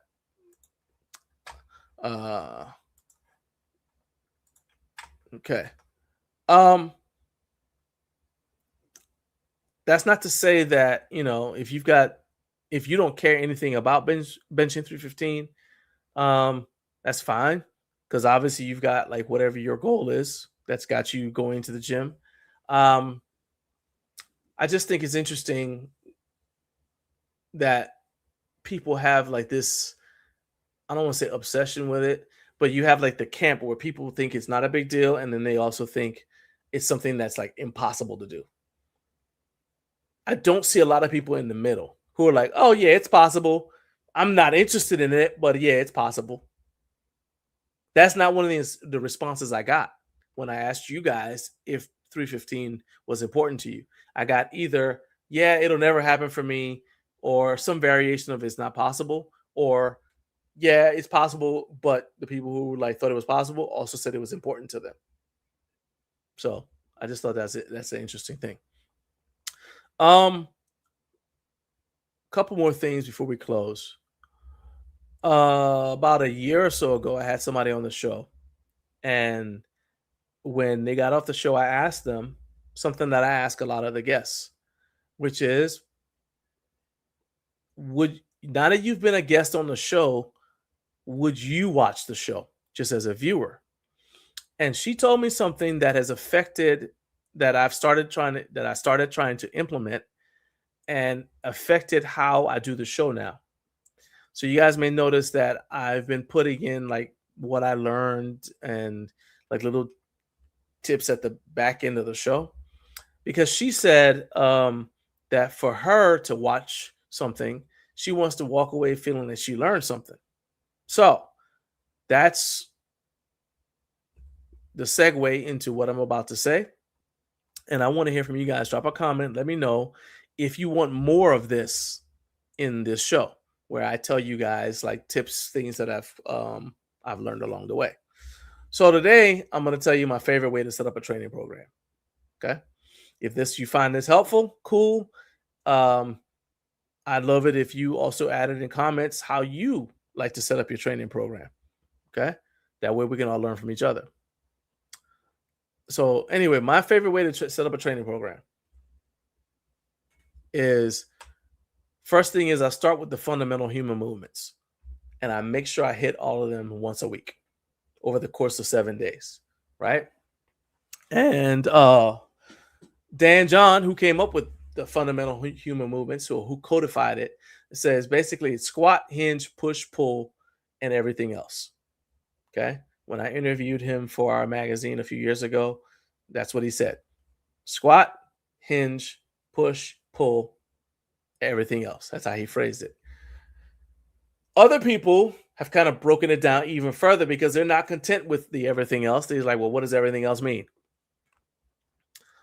So they say, all right, squat, hinge, vertical push, vertical pull, horizontal push, horizontal pull, crawls, and carries. All right. You can basically say that just about everything human beings do from a physical standpoint fits into one of those categories. You either squatting, hinging, putting something over your head, pulling something down or pulling yourself up, pushing something away from you, pulling something to you, crawling, or picking something up and carrying it from one place to the next in some way. All right, so my training program over the course of a week addresses the fundamental human movements. Then I always pick something measurable that I'm trying to improve, and it's got to have a fixed time frame. So I've got stuff that I want to improve for this year. So, for example, there's stuff I want to be able to do by the time we get to Home Gym Con, just for example. And I think it's important to have a fixed amount of time, because if you don't, it's too easy to get distracted and go do something else.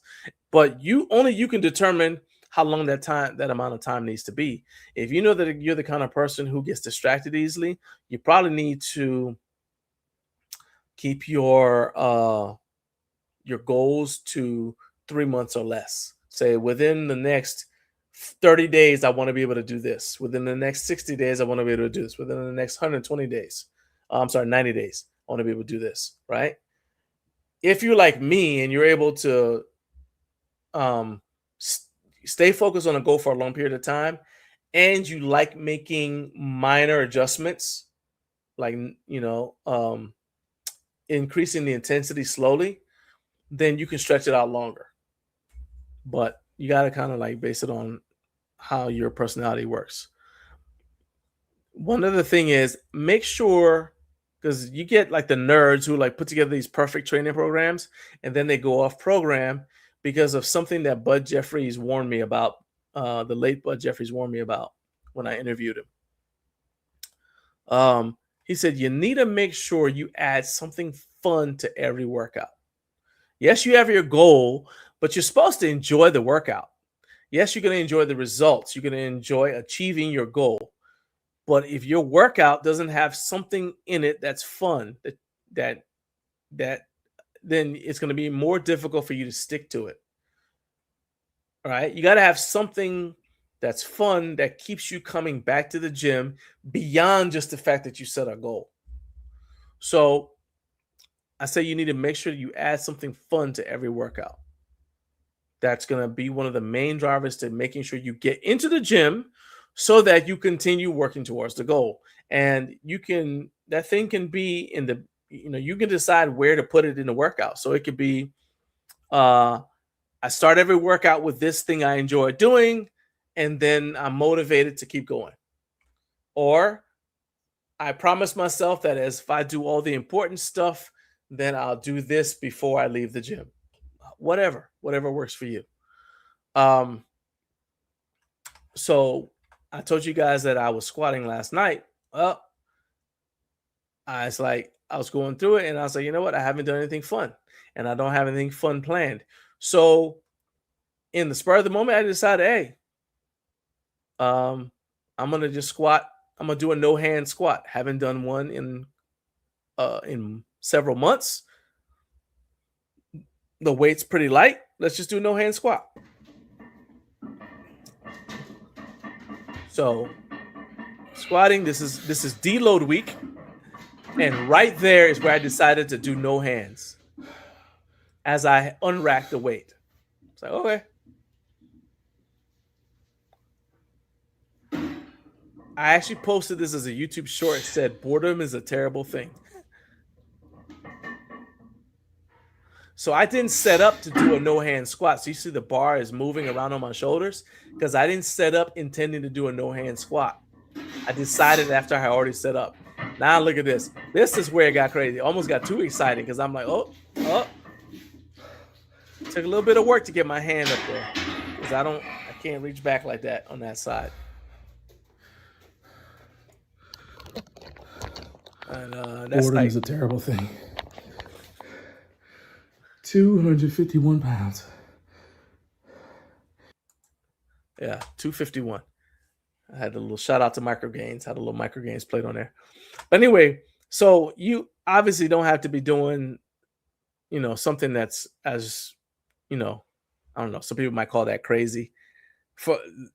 Let me also say that I didn't decide to do a no hand squat, not knowing whether or not I could do a no hand squat with 251. Okay, so don't say, I'm gonna do something fun, but it ends up, getting you hurt. You don't want to do that. But yeah, there's no reason to be bored in the gym. Okay. That was just an example of something I did to keep things fun. Last item. I'm going to HFA along with Naomi, and we'll be going to HFA next month. So it's like, well, we're starting to narrow down the things that we know we want to check out while we're there. One of those is Major Fitness. We saw Major Fitness for the first time at HFA last year. than we saw them at Home Gym Con, and they're going to be at HFA again. I am interested to see how they've upped their game since Home Gym Con, and I'm hoping that they're going to have their latest bench. They have a bench that they just brought out. It's called the AH64 adjustable bench. Show you guys what this thing is. Let me go ahead and share my screen with you real quick. This is the final thing. So this is it's part of their Heritage series. It's an adjustable bench. Looks kind of basic, but there are things that I'm interested in. So it's got a foot pedal incline adjustment system. So I'm interested in checking that out. And I'm assuming, I'm going to reach out to confirm this, but I'm assuming that they're going to have this bench at HFA. So this is one of the things that I'm looking forward to seeing. This is what it looks like, kind of give you a nice little animation here. It's a little bit of a close-up of it. So it's 1,500 pounds total weight capacity, 12 position backrest. Let me go back. So it goes from 0 to 82.5 degrees. And then that seat has 4 positions of adjustment. All right, so I'm interested in seeing that. It also comes with it's got an attachment ready system. So apparently they've got a Lego roller that is compatible with it. So I want to check that out. And then they've got a new power bar that is and this is on pre-order. Okay. Let me see, when's this thing going to start? So the pre-orders are going to start shipping on March 17th. And HFA, that's the week of HFA. So we'll actually be able to see the bench in person, potentially before people who have purchased it would have gotten it. So I'm excited to check it out. Then there is their power bar. And this is also a new item. This is a stiff bar. And it's got it's a 29 millimeter shaft. They said it's got aggressive knurling, so I'm interested to check it out and see how I like the knurling. Standard, it's 44 pounds instead of 45. I don't really like that because that throws the math off. But it's 86.6 inches, which is normal. 17-inch sleeves. The collar itself, it's a little bit. Let me see if you guys can see. See how the collar is kind of thin, like the one on there. You go. The collar right there is kind of thin, kind of like the Bells of Steel bare naked powerlifting bar and some other ones. So I'm interested to checking this out in person when I get to HFA. And then also Elico. Elico has some dumbbells that I want to check out. They've got they're fixed dumbbells. I want to check out their fixed dumbbells. So it's their Evo dumbbells, and I want to check them out because I prefer Hex, but these are kind of like it looks like a little bit of a octagonal shape, but they still don't roll. I prefer so it's got a multi-sided head design, but you see it doesn't roll. So that's on my list to check out.